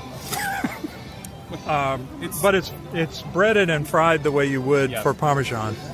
There's a nice Italian spice mix in It there. almost tastes like a calamari with chicken. Like it's that sort of tomato sauce spiced dip and the breading. It's just really good. So this is good. It's my least favorite thing at the kiosk, and I know we haven't tried the ribs yet, but I think my kids would eat this. So and I'm going to qualify this. So don't. The takeaway quote is, they're not Italian chicken fingers, but they are in terms of, if you are here with your kids, that's a way to get them to try that. They look Because like it is. chicken fingers. Because it's a very moist and tender piece of chicken, very, very lightly breaded. Look, the flavor comes not just from the chicken, but from the seasonings on the breading. It made me think of the way my grandmother used to bread basically everything. Yeah. And then the dipping tomato sauce, which I'm happy was not poured on top, is wonderful. It's not too thick. It's not spicy at all. Very, very accessible, very easy dish. And again, a really generous portion size. Yeah. A lot of really good breast meat. Oh, that's traditional Italian. Oh, you're not very hungry? Here's 4 pounds of pasta. Yeah. I will say, despite the name, it is not crispy. The breading is soft, but it's delicious. Yeah, it's nice. But so Jason's like, all right, those are just sort of the warm-ups. Those are really the appetizers towards the balsamic. I'm still going to eat this last ravioli. You can have unless that. somebody I am else- amazed at how many ribs there are in here. And look at the. It's look all at- meat. It's look all at meat. The color. Look at the color on this. The caramelization on the skin. It's just. Oh, it's so Why good. don't you pick it up? It's got a nice handle. Oh, Look what man you did. down. Trying to be polite. Oh, All right, stop cutting the ribs. just pick it up with your hands and Pick eat the it. ribs up. We're all That's how they're family meant here. to be eaten. There you go. Just coming from the guy who eats ribs with knife and fork. Oh my god. Okay. This is pork belly. It's not pork belly, but it tastes like pork belly. It's so rich and fatty and delicious. And it's got a nice char on the outside. It looks like a caramelized kind of a sweet coating that they put on it before they charred it. Think pork belly. It's delicious. Yeah, it's very, very good. I will say it's fattier than I would normally go for, but it's delicious. It's very smooth. It's not that pork belly that's got the too much texture for me. It's delicious. It falls off the bone. There's a lot of meat here. It's not mentioned. It sounds like it tastes like there's a wine reduction that's used in the balsamic. There's a wine reduction on the side that they caramelize. Yeah, it is the richest, fattiest pork belly that you would ever eat. That's what it tastes like. But it's a rib. It's not belly meat. So that's the perfect description. And I will tell you, my grandmother never made anything like this back on Ocean Parkway in Brooklyn. It doesn't taste like something I would expect at an Italian dinner, for lack of a better word. Obviously I've not been to Italy. I don't know. But you're right. It is sort of almost a sweetness on the outside of the pork belly. I agree too that there's a nice balance of meat, and look, a lot of the flavor comes from the fat, but it's not so fatty that there's a textural issue in your mouth. And again, there's an absolute ton of it in there.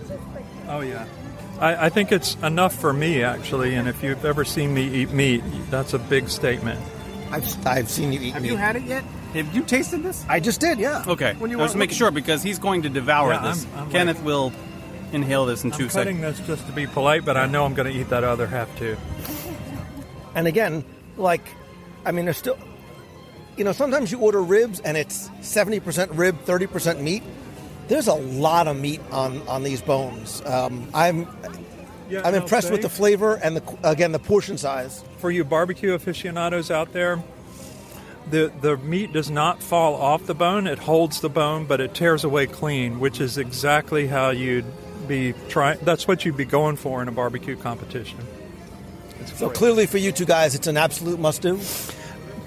Absolutely. And, in terms of the overall sophistication and the flavors of the food here, I think I'm going to have to go with Jason and say this is better than Flavors of Fire.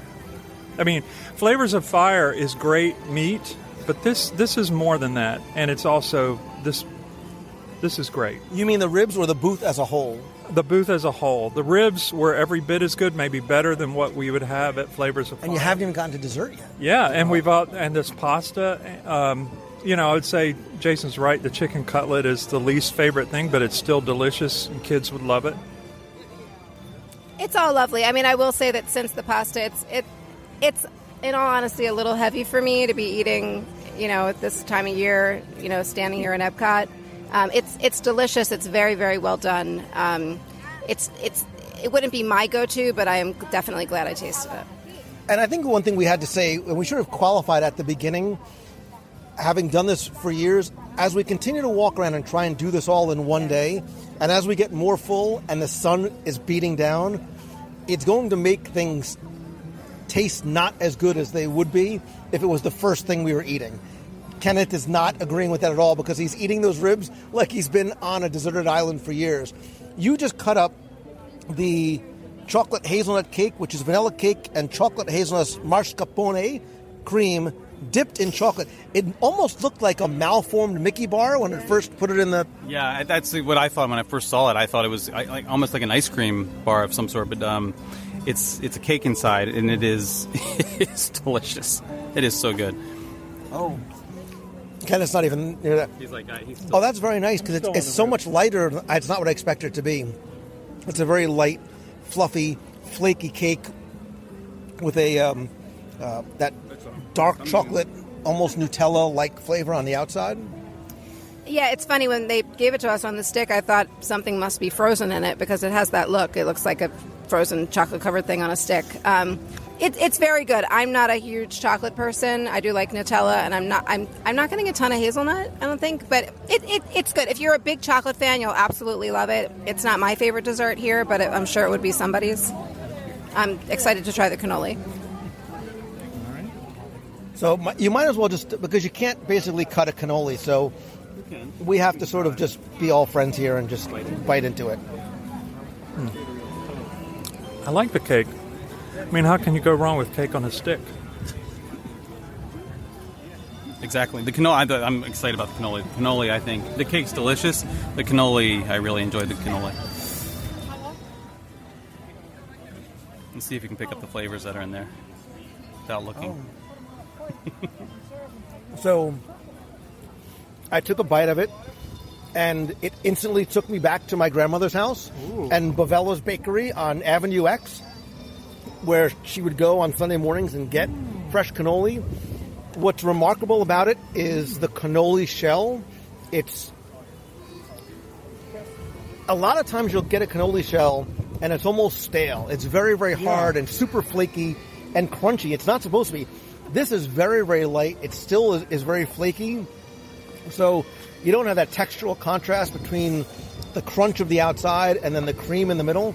You get a little bit of that anise flavor and that tiny little bit of chocolate chips on the outside. Is there ginger in there? There's a hint of orange in there, Orange, actually. that's what it is. I knew there was something acidic at the end. which could turn some people off if they're not into the orange. But I would actually try it. Like if you're not a huge fan of the whole orange in your desserts flavor, I think it's worth trying because it's subtle. It's really subtle, and it is delicious. That's what the candied orange. I just read the book, and you're exactly right. Which is also another. Again, being in my grandmother's house, they would have the chocolate-covered oranges, the sort of chocolate-covered orange slices, so it makes perfect sense. Yeah, I mean, you almost have to know it's there to be able to place the taste. But no, it's really good. It's not overly sweet at all. The shell is just the right texture. And I'm always impressed at festivals like this where they're just putting out massive amounts of something like a cannoli, that they can be putting it out consistently and not have it be getting stale or soggy or anything like that. So yeah, that would be my choice dessert at this point. Which is what I honestly expected it to be, like a store-bought cannoli where the shells have been sitting there for hours, if not days, and not that it's stale, but they get hard. It gets hard very quickly. Yeah, this is delicious. It's and it's on par, I think, with what you'd find at Vacaro's in Baltimore as well. Yeah, for sure. Yeah, this is delicious. I don't know if the listeners can tell, but there's a level of excitement around this table that has not been here yet today, even with the empanada and the tostada that we had earlier. I mean, my level of excitement is just up about tenfold. This booth is absolutely a must-do. Everything here is delicious. So my mind has been changed in terms of because look, Italy was honestly not a stop for me. I would look to see if there was something unique, exotic on the menu, and normally I would walk by. Where I think Italy is going to really shine is nighttime, mid-October, when it's a little cool outside. You've been walking around, you're hungry, right? And then you literally order. I mean, you don't have to order all the things on the menu, but you certainly can to share, because there's such a wide variety of the meats and the pastas and the chicken and the desserts. You can order all five. And you order everything, especially if you have kids, you get the chicken as well. And then you do it around 6:30 so you can grab a nice little spot to sit and watch Sergio, his last performance of the day, just as the sun is setting. That's what we do. That's the perfect meal right there. Yeah, it definitely is better than it being the 18th thing that you've ordered in the middle of the afternoon when it's 95 degrees. But you did it. You've changed my mind about Italy, although I see Japan in the distance. Yeah, and I can take the point that it's heavy food on a hot day. I don't understand that, but I can take that. I've heard that from a lot of people that is a thing. But don't let that dissuade you from eating it. I'm just saying, like, in a perfect world, that's sort of when I would eat it. I would have this for a dinner time portion as opposed to maybe even a lunchtime portion. Yeah, I could eat here 3 meals a day. It's great. Did you say something about Japan? I think somebody did. So a tip for approaching Food and Wine Festival is to do as I say, not as I do. It's probably not in your best interests to try and do your own eat everything top 10 walkabout all in one sitting, because we have finally collapsed here in Morocco with what will be sort of our last few bites of the day. It's hard. Now, we said earlier, as the day winds on, especially when it's warm and you eat more and more, you almost can't eat anything else, and you certainly won't appreciate. Everybody other than Jason certainly won't appreciate it. Lisa fell asleep at the table. We left Kenneth 4 kiosks behind, and Jason is still eating literally everything in sight. So we stopped at Japan for, my feelings on the frothy ramen. You also got a teriyaki chicken bun, which is the steamed bun with the chicken and the vegetables and that very nice and sweet teriyaki sauce. It's delicious. Yeah, it's really good. It's like a bao bun, but with the teriyaki. The teriyaki chicken does taste a little like a manwich kind of consistency, but it has that sweet teriyaki flavor to it, which is really nice. This is good. I'm full, but I am compelled to eat more of this. I almost said I'm staring at your bun. I'm staring at your teriyaki bun. Be clear. And I sort of want to take a bite out of it as full and as warm as I am because I know how good it tastes. And we have the frothy ramen, which we're going to save so Kenneth can have a taste. But we also stopped in Morocco. I think we all at the beginning sort of mentioned the spicy hummus fries. And I think I gave my award. Like, I don't know why I love them so much, but I do. And you had one for the very first time. Yeah, it's tasty. I wasn't sure what to expect. It's essentially a falafel, but with some nice. It's like a drizzle of chipotle sauce on it, and as well as a salsa that's made up of cucumber, tomato, onions. It's tzatziki sauce. Tzatziki sauce. Yeah, it's nice. If you like falafel, you'll really enjoy this. And it's got it's firm. It's like more firm than a normal falafel. But it's tasty. It's a good little snack there. And we also ordered the New York strip steak chermoula flatbread. And by ordered, I mean we walked away. Lisa's like, "You sure you don't want it?" And then when she's like, "We're getting it," and went back and got it. So you're obviously a big fan of the strip steak flatbread that has that very light sort of tomato sauce.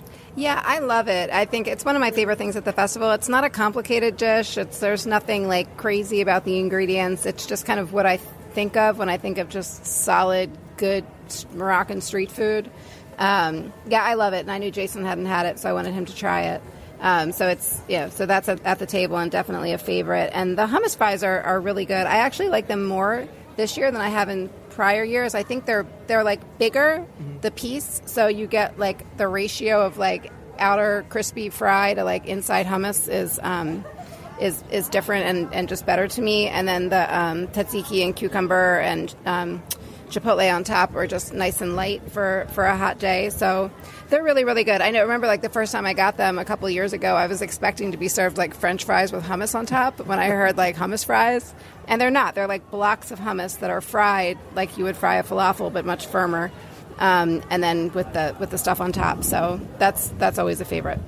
So we didn't actually get to, again, it's really, really hard, or you need to plan your day out. You space your day out more than trying to do it in a couple of hours, which is how long we've been here. We didn't get to Belgium, but I think we agree that I like the waffles there. Do you prefer the warm chocolate ganache or the berry compote waffle, or are you going to go like way off and get and prefer the beer braised beef with smoked Gouda mashed potatoes? So I'm a fan of the berry. I mean, that being said, it's just whatever your preference is. I'm not a huge chocolate person. I like the berry tartness a little bit more, but they're both really good. But I will say, like the beer braised beef I really, really like it. And the mashed potatoes that are served with it have a smoked Gouda mixed in that's really nice. So, I mean, it's not like a do not miss this item. None of them are, but they're all really good.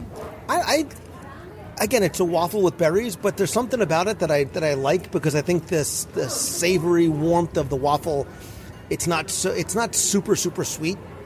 I haven't had a chance to enjoy the waffles yet, but I did have the braised beef there yesterday, and that was delicious. The portion's not as large as we've seen in some of the other kiosks. The mashed potatoes are really delicious.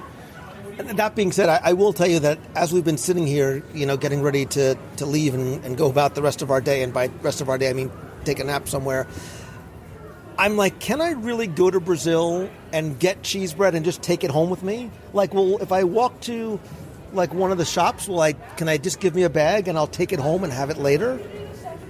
Why not? Okay.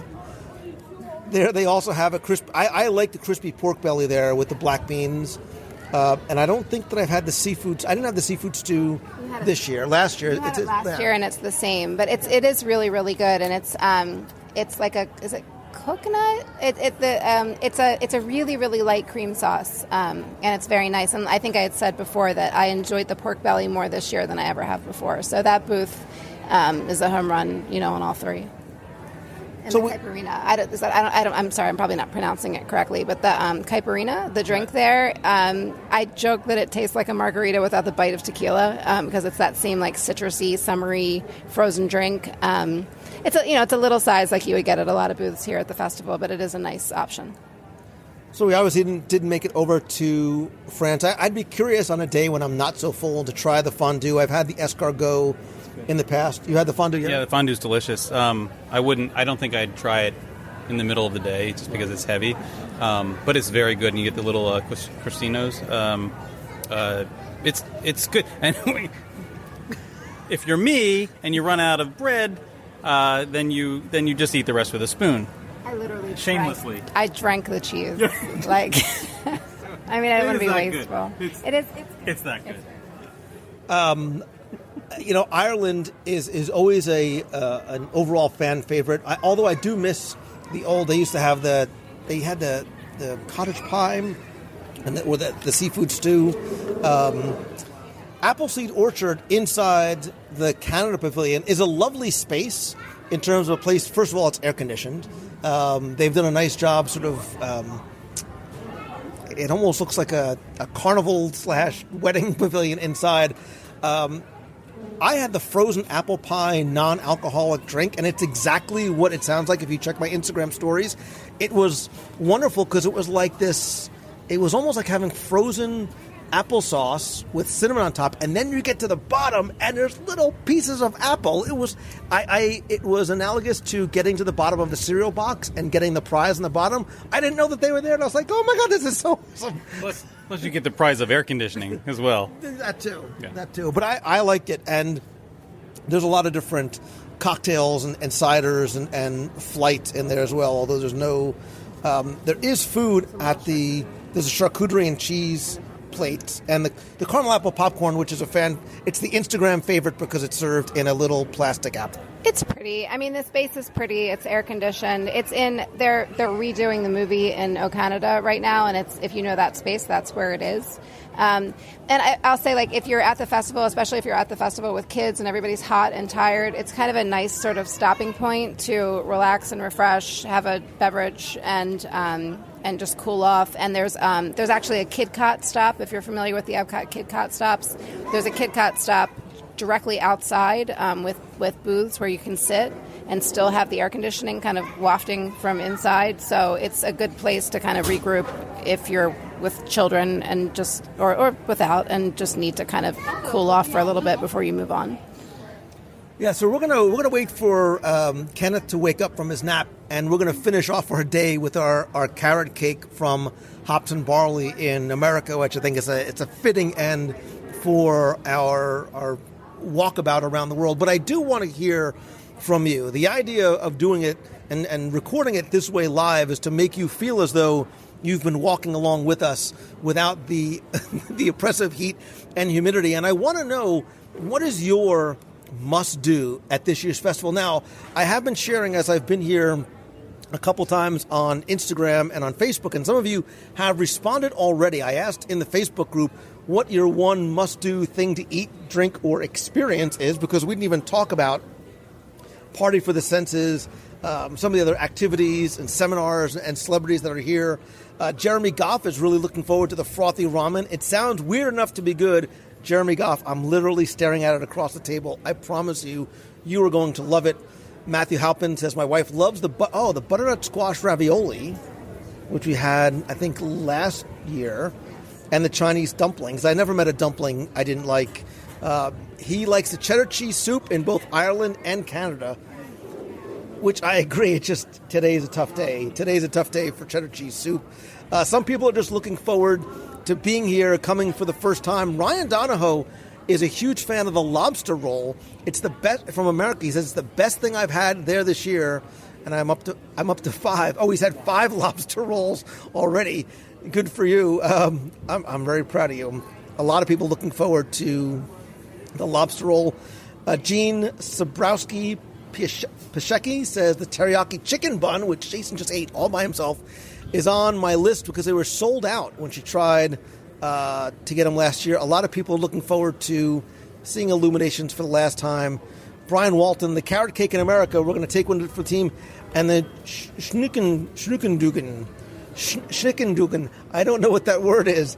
Schinken noodle. I think you mean the noodles. I think he means the noodles in Germany. And then we also had some people on Instagram reply. Erin Carol Demler on Instagram, you get a gold star because you gave me your top 10. Here's Erin's top 10 very quickly. The korma chicken in India, which we did not have. Did you have the korma chicken? I have not had the korma chicken. But marinated chicken in Thailand. Nitro chocolate truffle in the Chocolate Studio. Yes. Thumbs up. Steakhouse burger at FFF. I don't know what's FFF. Oh, there you go. Hummus fries right there. Morocco jerk chicken in the islands. Lamb chop in Australia, which I think one of you said lamb chop really good. Yeah, it's good. It's on the bone. It's on the bone. In prior years, they did it with that mint pesto that was really nice. It's different this year. They do it with pomegranate seeds and stuff, but it's good, and it's one of the prettiest things, I'll say, at the festival as far as the serving presentation. And presentation is definitely, I mean, it's very much a Japanese thing. You know, you sort of, you start eating with your eyes first. She also likes the carrot cake, the butternut ravioli, and the taco puerco in Mexico. And quickly pulling up Instagram, let's look back on a couple other comments as well. It's interesting to see what some of the consistent favorites are for people. Fred from Get Me Coding says the pavilions are looking forward to the Caribbean offerings, anything scallop, beef, and chicken. The cider experience in Canada, says Kristen Caldrick. And Madison May Rose just wants to eat her way around the world in cheesecake. So overall, now having tried some things you hadn't tried before and revisiting some favorites, your must-do. You come to Epcot once a year. You can eat only one thing or one kiosk. Where do you go? So, I mean, I loved a lot of things, and I did love Italy. It was wonderful. For me, the one must-do location is still Flavors from Fire, just because I think it's such a unique setting, and the food is really interesting, and I just love everything at that booth. So I'm going to stick with my original answer. So then, your favorite new thing that you've tried that now is on your list. So the ravioli in Italy was actually I'm shocked because that's the last thing that I normally crave on a hot day like this, especially several booths in. But that was lovely. It was really, really light and well done. The ribs were great there. What else? The chicken and the cannoli. So yeah, I think at that booth, my personal favorite, everything was great, but my personal favorite at that booth was the ravioli, and that was one of the booths that I had not touched yet. And also the charcuterie cone was surprising. No, absolutely. Jason's taking full credit for the charcuterie cone. You should take full credit because we wouldn't have had either of those booths, I don't think, if you hadn't been with us. Particularly because the charcuterie cone last year I didn't like nearly as much. So that was really nice. Jason, any new favorites? Still the one place you would go? If I had to pick one kiosk, it would be Italy. Even though that would mean missing the frothy ramen, which is still my favorite thing among everything I've tasted so far. But I think the Italy Pavilion really provides everything is good. But if you're not a meat eater, you can have the ravioli. If you're not, you can have the chicken fingers. If you're not really into the other stuff, I think it's they don't call them chicken fingers, but that's essentially what they look like. I think everything there is really good. Even the desserts are standouts. But I don't feel like my mind was changed with anything today. This is my first time having the chicken bun from Japan, and this is delicious as well. So, and the Moroccan flavor. There's nothing. So the Moroccan Moroccan options are very good, very, very good. There's nothing surprising about them, but I already like that flavor profile. So this is really good as well. Yeah, I mean, I love being able to be introduced to new things. Japan, I think, still remains my overall favorite. At least I'm consistent, right, in terms of going back to what I love. There were definitely some hits, a couple things that maybe missed the mark for me personally this year, but that's the beauty of having 40 kiosks to go to. You certainly can't try them all, and I think it's a great way to introduce yourself and your family to some new things. Before we wrap up, and by wrap up I mean share the carrot cake. It's not a carrot cake cookie. It's a carrot cake bunt. It's like a little carrot cake bunt cake. where can people find you and your foodie photos? So my blog is thecastlerun.com, and I've reviewed 20 of the 30 booths so far. Everything is personal preference, so you might love something that I don't, or vice versa. But I do put all of the costs and dietary information and pictures of everything, and then at least what I think of each dish on there. So I know that's helpful to some people.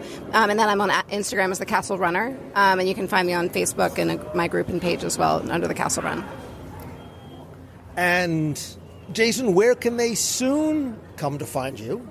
They can. So on Wednesday, September 18th, we're going to be. So when this airs, by the time this airs, it'll be open. Herewiththemagic.com, where we'll be. I want to kind of surprise everybody, but there's gonna be a lot of immersive content, video that is hopefully going to connect Disney fans with the place that they hold dear when they can't be here. You can also find me Here with Magic on Facebook as well as Instagram. And I'll put links to all those on I know your social stuff in the show notes as well. There's still more eating to do, but again, I want to hear from you in terms of what your must-do is, or the thing that you are most, if you could only be here and I could treat you to one item from one kiosk or one marketplace, what would it be? And look, if it's an experience, that's fine too. I'd love to know what your favorites are. Either come to Instagram.com/Lou Mongello. You'll find my picture of Japan fireworks at night. We have that conversation going there, as well as already in the Box People group at WDW.com/community. Lisa, Jason, Kenneth, thank you guys all very much for being here. Yeah, thank you so much for having me. This is always such a nice thing to do together each year. Really enjoyed it and looking forward to eating the rest of the food in front of me. If they had a place where you could spend like $10 an hour to like go inside air conditioning and take a nap after Food and Wine, would you go do it? Yeah, I most definitely would. Oh, yeah. So full, so sleepy.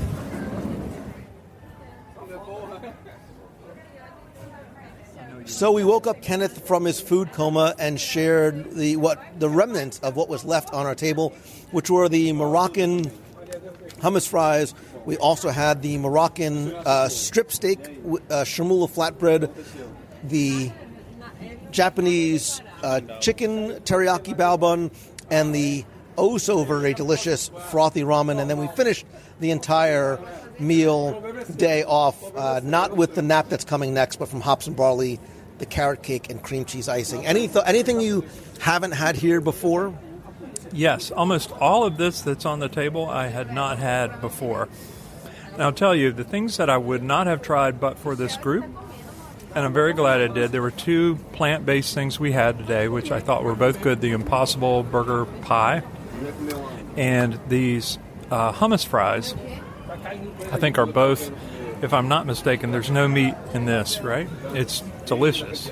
They're spicy, but very good. The chicken bao bun, I think, is definite favorite in the Japan pavilion for me. That's delicious. I also like the cold ramen. And this dessert from the America Pavilion was just tremendous, the carrot cake. I'd highly recommend that. So has your must-do list changed? Any add-ons? If you were home and could only come to Epcot and eat one thing or from one marketplace, has your flavors from Fire choice changed? I think it has changed, and I'll have to give Jason credit for exposing me to the Italian booth this year, because it really is good. As much as I like the flavors of Fire, the fact that they deprecated the piggy wings and the fact that the Italian booth came on so strong this year, I would say if you're going to be here this year, that's the one booth. And I think that we are all in agreement that do as we say, not as we do, in terms of the way to approach Epcot is especially not in 3 hours, but it's really hard to try and eat as many places as, whether it's 10 or in our case 20 plus things in one day, and to try and space your day out and either plan ahead or just sort of wing it as you feel. But it's hard trying to it's literally hard trying to eat this much in such a short period of time. If you say so. Kenneth is literally the only person still eating. I'm still ready for the duck confit poutine. I mean, if you guys can come with me, I might walk around there. Listen, I might tap out. But then again, if I actually see the duck confit poutine, and look, like I said, there's still places that we hadn't hit that I think need to be, touched on again and experienced. And that's part of the fun of Food and Wine is you can go in and try things you might not normally go to a Brazilian, a Moroccan restaurant otherwise, but for a few dollars you're able to try it and see what you like and don't like. And as we were saying earlier, it might be sort of your gateway to going home and saying, hey, maybe we should try Indian food. Maybe we should go out and, go to a Brazilian steakhouse. Oh, absolutely. That's the fun of the festival. Everybody's going to have a different favorite. People are going to disagree on what's best, but one thing's for sure, you're going to have a lot of fun being in the park. You're going to eat a lot of good food. And if people want to find you or eat with you, clearly they can find you at Epcot Center eating your way through the World Showcase. But if they wanted to find you anywhere otherwise? Social? Anywhere otherwise? Social? Yeah, I'm on Facebook. Feel free to connect with me there. A lot of you have from the move to Orlando show, and I really relish meeting new friends, so definitely connect with me there. All right, maybe we can try the duck confit. I mean, it's right there. It's a digestive, really. It's really... It would almost be offensive to the duck if we didn't go and try. It would be an insult to Canada, honestly, if we didn't want to. We do not want it. Yes.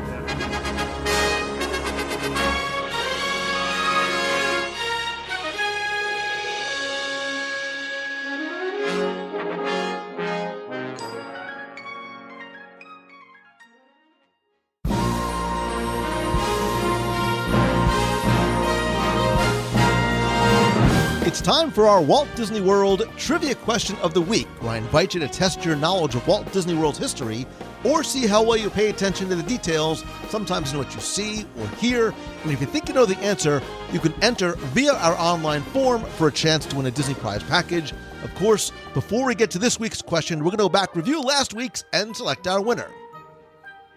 So last week, I wanted to combine my love of the Disney attractions with my love of Walt, the man, and I asked you to tell me at what 2 Walt Disney World attractions can you see and hear Walt Disney. Now, first, I want to thank the hundreds of you who entered, got this one correct, and even if you didn't get it correct, I want to thank you for entering and playing anyway. But the 2 answers I was looking for is first, Walt Disney's Carousel of Progress, where on the screens outside the actual attraction, Walt and the Sherman Brothers are sitting by a piano singing A Great Big Beautiful Tomorrow. And second is Walt Disney Presents, formerly Walt Disney One Man's Dream, at Disney's Hollywood Studios, where there are a number of clips where Walt is either talking about the movies, animation, and specifically Epcot Center. Now, a few of you did say the American Adventure.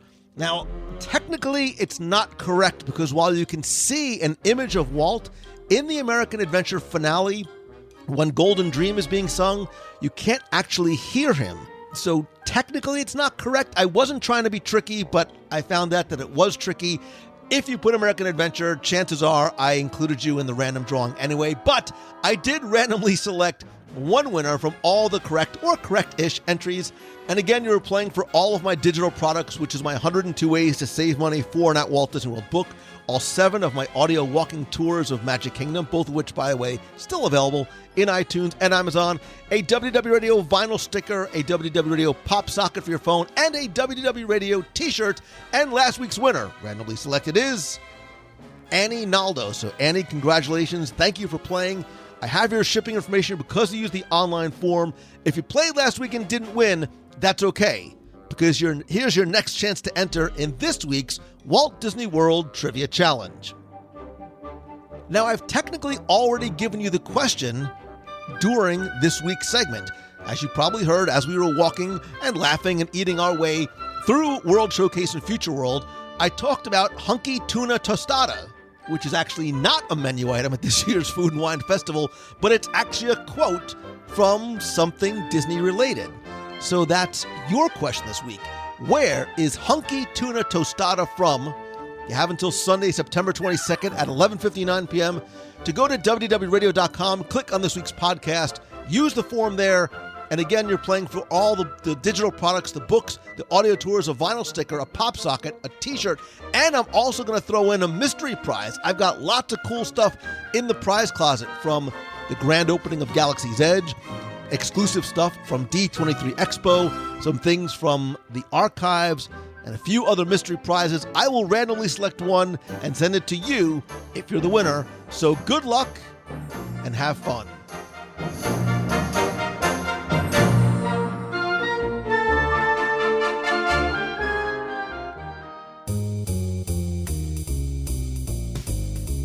That's going to do it for this week's show. Thank you so very much for taking the time to tune in this and every week. I sincerely appreciate you spending and sharing your time with me. Speaking of spending and sharing time together, I want to invite you to not one, but two special live shows this week. First, this Wednesday night, I'm going to have a very special guest, artist, illustrator, my friend Chris Eliopoulos, who's going to be joining me to discuss his new book that he just illustrated for author Brad Meltzer called I Am Walt Disney. We're also going to talk about some of the other books in the series, Chris's career at Marvel, lots of other stuff and more. That's again this Wednesday night, September 18th, 7:30 p.m. Eastern at WDWRadioLive.com. Also, please join me this Saturday live from the Indie Disney Meet. I'll be traveling out to Noblesville, Indiana for a really fun, wonderful, huge Disney fan event. I'm going to share not just what's going on the show floor, but on the stage. There are some Disney friends, some celebrities, a few familiar voices and faces, a few surprises, and more. I expect to get started probably around 12 or 1 o'clock Eastern. The best way to make sure you don't miss a thing is by going to WDWRadioLive.com, turning on notifications, and see first in the Box People group so you don't miss a thing. Speaking of staying connected, let's connect on social. I am at Lou Mongello on Facebook, Instagram, Twitter, and Pinterest. I've been sharing a lot more on Instagram and my Instagram stories recently, and I've got a few other things that I'm working on as well, so please make sure that you follow me on Instagram. Again, I'm at Lou Mongello there. Speaking of friends and family and community, I want to thank some of the new and longtime members of the WDW Radio Nation family. I, as always, sincerely and greatly appreciate your love, your support, your help, and your friendship, as well as being able to give back to you every month. I want to thank some of the new members who've joined, the hundreds of you who are part of the Nation family, including Joseph Ballesteros, Donna Levin, George Huang, and Joshua Schmitz. If you want to help the show, and trust me, it is greatly appreciated, and also get exclusive rewards every month, including every month I create a brand new scavenger hunt from the parks and the cruise line. We have a private Facebook group, custom Magic Band covers, logo gear, t-shirts, backpacks, and monthly care packages from Walt Disney World. Also, we do exclusive live video group calls where it's not just you watching me on screen, but we're all on screen together. They're a lot of fun. To find out more, you can visit WDWRadio.com/support. And please remember that while this is completely optional, it is a great way for you to help the show for as little as $1 a month, and that a portion of the proceeds from your contributions do go to our Dream Team project to benefit the Make-A-Wish Foundation of America. Again, to find out more, you can visit WDWRadio.com/support. I'd love to hear from you. If you have a question, comment, feedback, you can email me, lou@WDWRadio.com.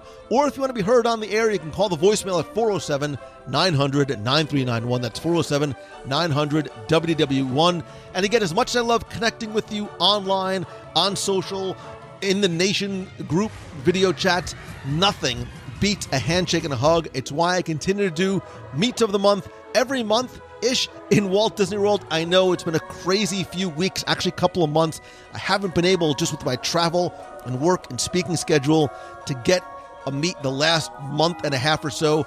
I am desperately trying to figure out exactly when and where I can do it, but tentatively, I'm going to have to do what I talked about last week, is do my very first, not only midweek Meet of the Month, but I'm going to combine two of my favorite things, a Meet of the Month and a live show.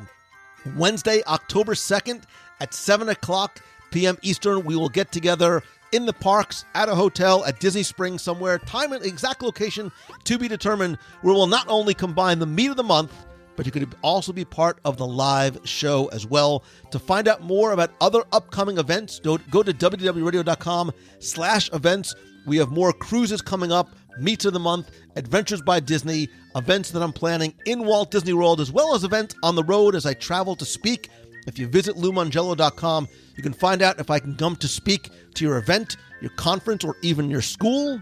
I can custom craft a presentation about customer service lessons we can learn from the Disney parks, leadership lessons we can learn from Walt, new media, social media, live video, podcasting, following your dreams and pursuing your passion, and anything that works best for your event, your business, or your school. Again, visit LouMongello.com to find out more. And if I can help you turn what you love into what you do, there's lots of ways we can do it with one-on-one calls. I'm now forming a new weekly mastermind group where we meet virtually every Tuesday night. I also do events as well. I have Momentum coming up in, just over a week.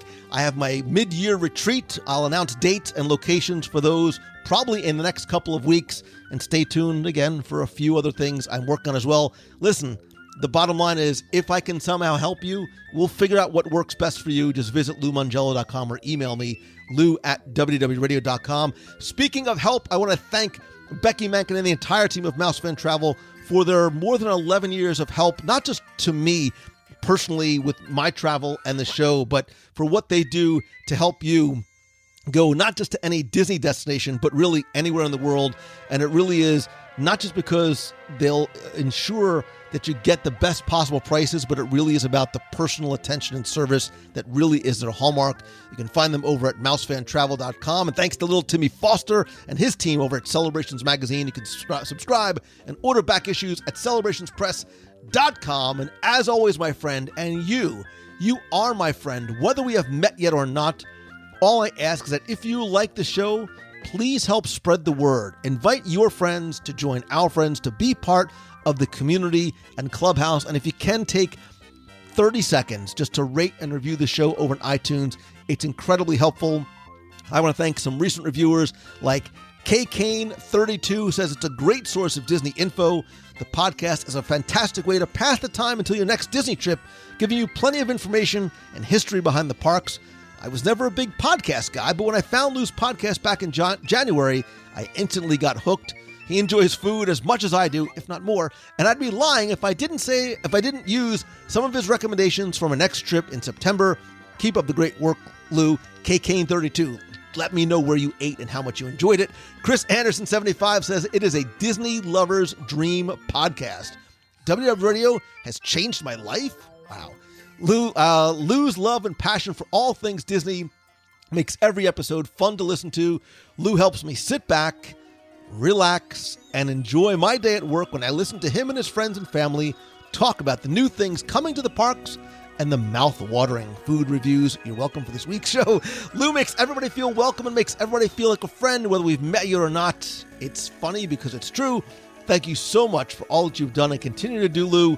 Your hard work and dedication is greatly appreciated by this Disney enthusiast. And Steve Swerk 0482 says WDW Radio is the best. If you're seeking out the best Disney podcast, look no further. Lou's personality and love for all things Disney, from the parks to the history and of course the food, are infectious. He helps to bring that special Disney magic every week. I've recently started listening and couldn't be happier. We'll also host many others that add their own special touch to this amazing show. It's all here, waiting for you at WDW Radio. Oh, why not? One more. No Sam 116 says WDW Radio is so good. Lots of O's in there. Love the energy and the pace of the show. Lou's enthusiasm and descriptive nature carries my imagination through Disney as if I'm experiencing the magic with him in person. Thank you, Lou. Keep up the great work. No Sam, Steve, Chris, and K. Kane. Thank you. Thank all of you who have left a rating and review. Again, just search for WDW Radio in iTunes or go to wdwradio.com/iTunes. I'll give you a link right there, as well as instructions on how to leave a review. And finally, and most importantly, thank you. I am giving you like the biggest, warmest, Baymax-like hug I ever could virtually, because I appreciate you so very much. And I'm not just saying it because I'm recording the show. I want you to know I think and I feel that every single day. I love you. I appreciate you. And if there's some way that I can help you, please let me know, and I will do everything in my power to do so as a small token of my appreciation. But I hope that this truly is your best week ever. I hope to see you Wednesday night and Saturday afternoon. So until next time, see ya. Hey Lou, it's Sean Croft from Long Island. I just finished listening to part 2 of the top little things that you and little Timmy Foster missed at Walt Disney World, as well as the rest of us. And I have to admit this to you. I didn't know that the I'm Going to Disney World song is a full song, and that it played on their radio station. I only ever heard it on a 1993 vacation planning VHS that, I'd like to say, to this day, I still watch. I will watch that before I watch any other vacation planner in regards to Walt Disney World. I don't care that it's outdated. I love it, and I grew up with it. But they played I'm Going to Disney World on that VHS tape, and I thought that that little chorus was all there was to it, and I've literally been saying for over 25 years, I wish this was a full song. Now, thanks to you, I have to go hunt it down. In other words, I'm going to lose sleep tonight. Thanks a lot, Lou. Talk to you. Hi, Lou. It's Christy from Chicago. I just got done listening to your show about the little things that we missed from Disney World, and I have to agree, I 100% remember that dry powdered soap, and actually went to a restaurant recently and found it in the bathrooms, and just had so many flashbacks to my time in the 90s at Disney. But my other thing that you guys didn't mention was also a 90s thing in Epcot, the talking drinking fountain, that magical voice that would start talking to you when I, as a young child, would decide to satiate my thirst. Scared the hell out of me, but it was so much fun, and I definitely remember it and my family getting a laugh when I fell victim to it. So just wanted to share that. Hope you guys have a great day. Hey, Lou Mangello, this is Chloe Willis calling. I just got finished listening to one of your latest episodes. Things you missed about Disney World Part 2. Of course, I listened to Part 1. And I just wanted to, thank you for everything that you do. And all the other Disney fans out there, because without you, I would move over to move across the world and start a different life with nobody else but the Disney World family that I knew had back me. But moving on, sentimental reasons, But anyway, with the top things that you missed about Disney, as I was listening with my sister, we just wanted to say things that we missed at Walt Disney World was the electrical light parade. It was awesome, and we were just sitting there listening to the music to it, and it as the news. Also, we also wanted to say that we missed the name changes to Hollywood Studios from MGM, sentimental reasons where you'd call the parks different things as you drive up and talk about it every single day like we do. But yeah, we also missed the Disney Magic Hat at the end of Sunset Boulevard and Hollywood Studios now. But anyways, I just wanted to call and tell you all about that, and nervous just because it's my first time calling. I love Disney. I love you. I love your podcast, and keep doing it all. You're doing everything that I want to be doing, and I'm excited for the future. So we'll see. Take care, and we'll talk soon, I guess. Bye, everybody. Hey, Lou and the WDW Radio Nation. This is Kent Jensen giving a call from north of Seattle. Hey, can't wait for all the news to come out of D23. We went last time, but missed this time, so we're a little sorry we missed this time, but can't wait to hear all the exciting news. Seems like there's going to be a lot of park information this time around. But we are excited about your coverage and can't wait to hear all the stuff that you have to say about it. We're also excited. We just booked our trip down to see the full Galaxy's Edge after they open Rise of the Resistance, and we got all that booked, so we are excited and can't wait to see the whole part of that park of Disney Studios to see what it's like after they've fully finished it. Thanks for all you do. Bye-bye. Hello, Lou Mongello. This is Julie Gavada from Spring, Texas. Just calling in to say I just finished listening to part 2 of episode 10 Little Things That We Missed, and I had a couple I wanted to share with the Box family.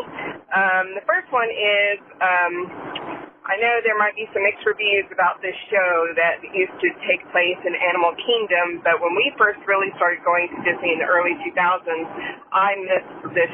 I just really liked this show. It was the Tarzan show, and I wasn't all that crazy about the skateboarders and all that stuff, but I loved the live music because I think the band was fabulous. It sounded just like Phil Collins, and I loved when Tarzan would swing across the stage and then drop down right there in that kind of catwalk right there in the audience. Just gave me such a great feeling. It was so wonderful. I missed that. The other 2 things that I missed Disney dollars, and another saving thing that I missed is Disney vacation account. I am such an advocate for planning Disney trips, and it's how I tell all my friends and family. They're like, it's so expensive. I'm like, but there's so many neat tools that you can use. And Disney dollars, we used to get my kids excited, for their spending money. We would go to the Disney store and buy our Disney dollars. It was just, I missed that. And the vacation account was fabulous. It was a little bit of magic and savings. It just taught everybody so much. But those were some things that I missed. Thought I'd want to share that with everyone. Hope everyone's having a wonderful week. And talk to you guys real soon. See y'all in the box. Bye.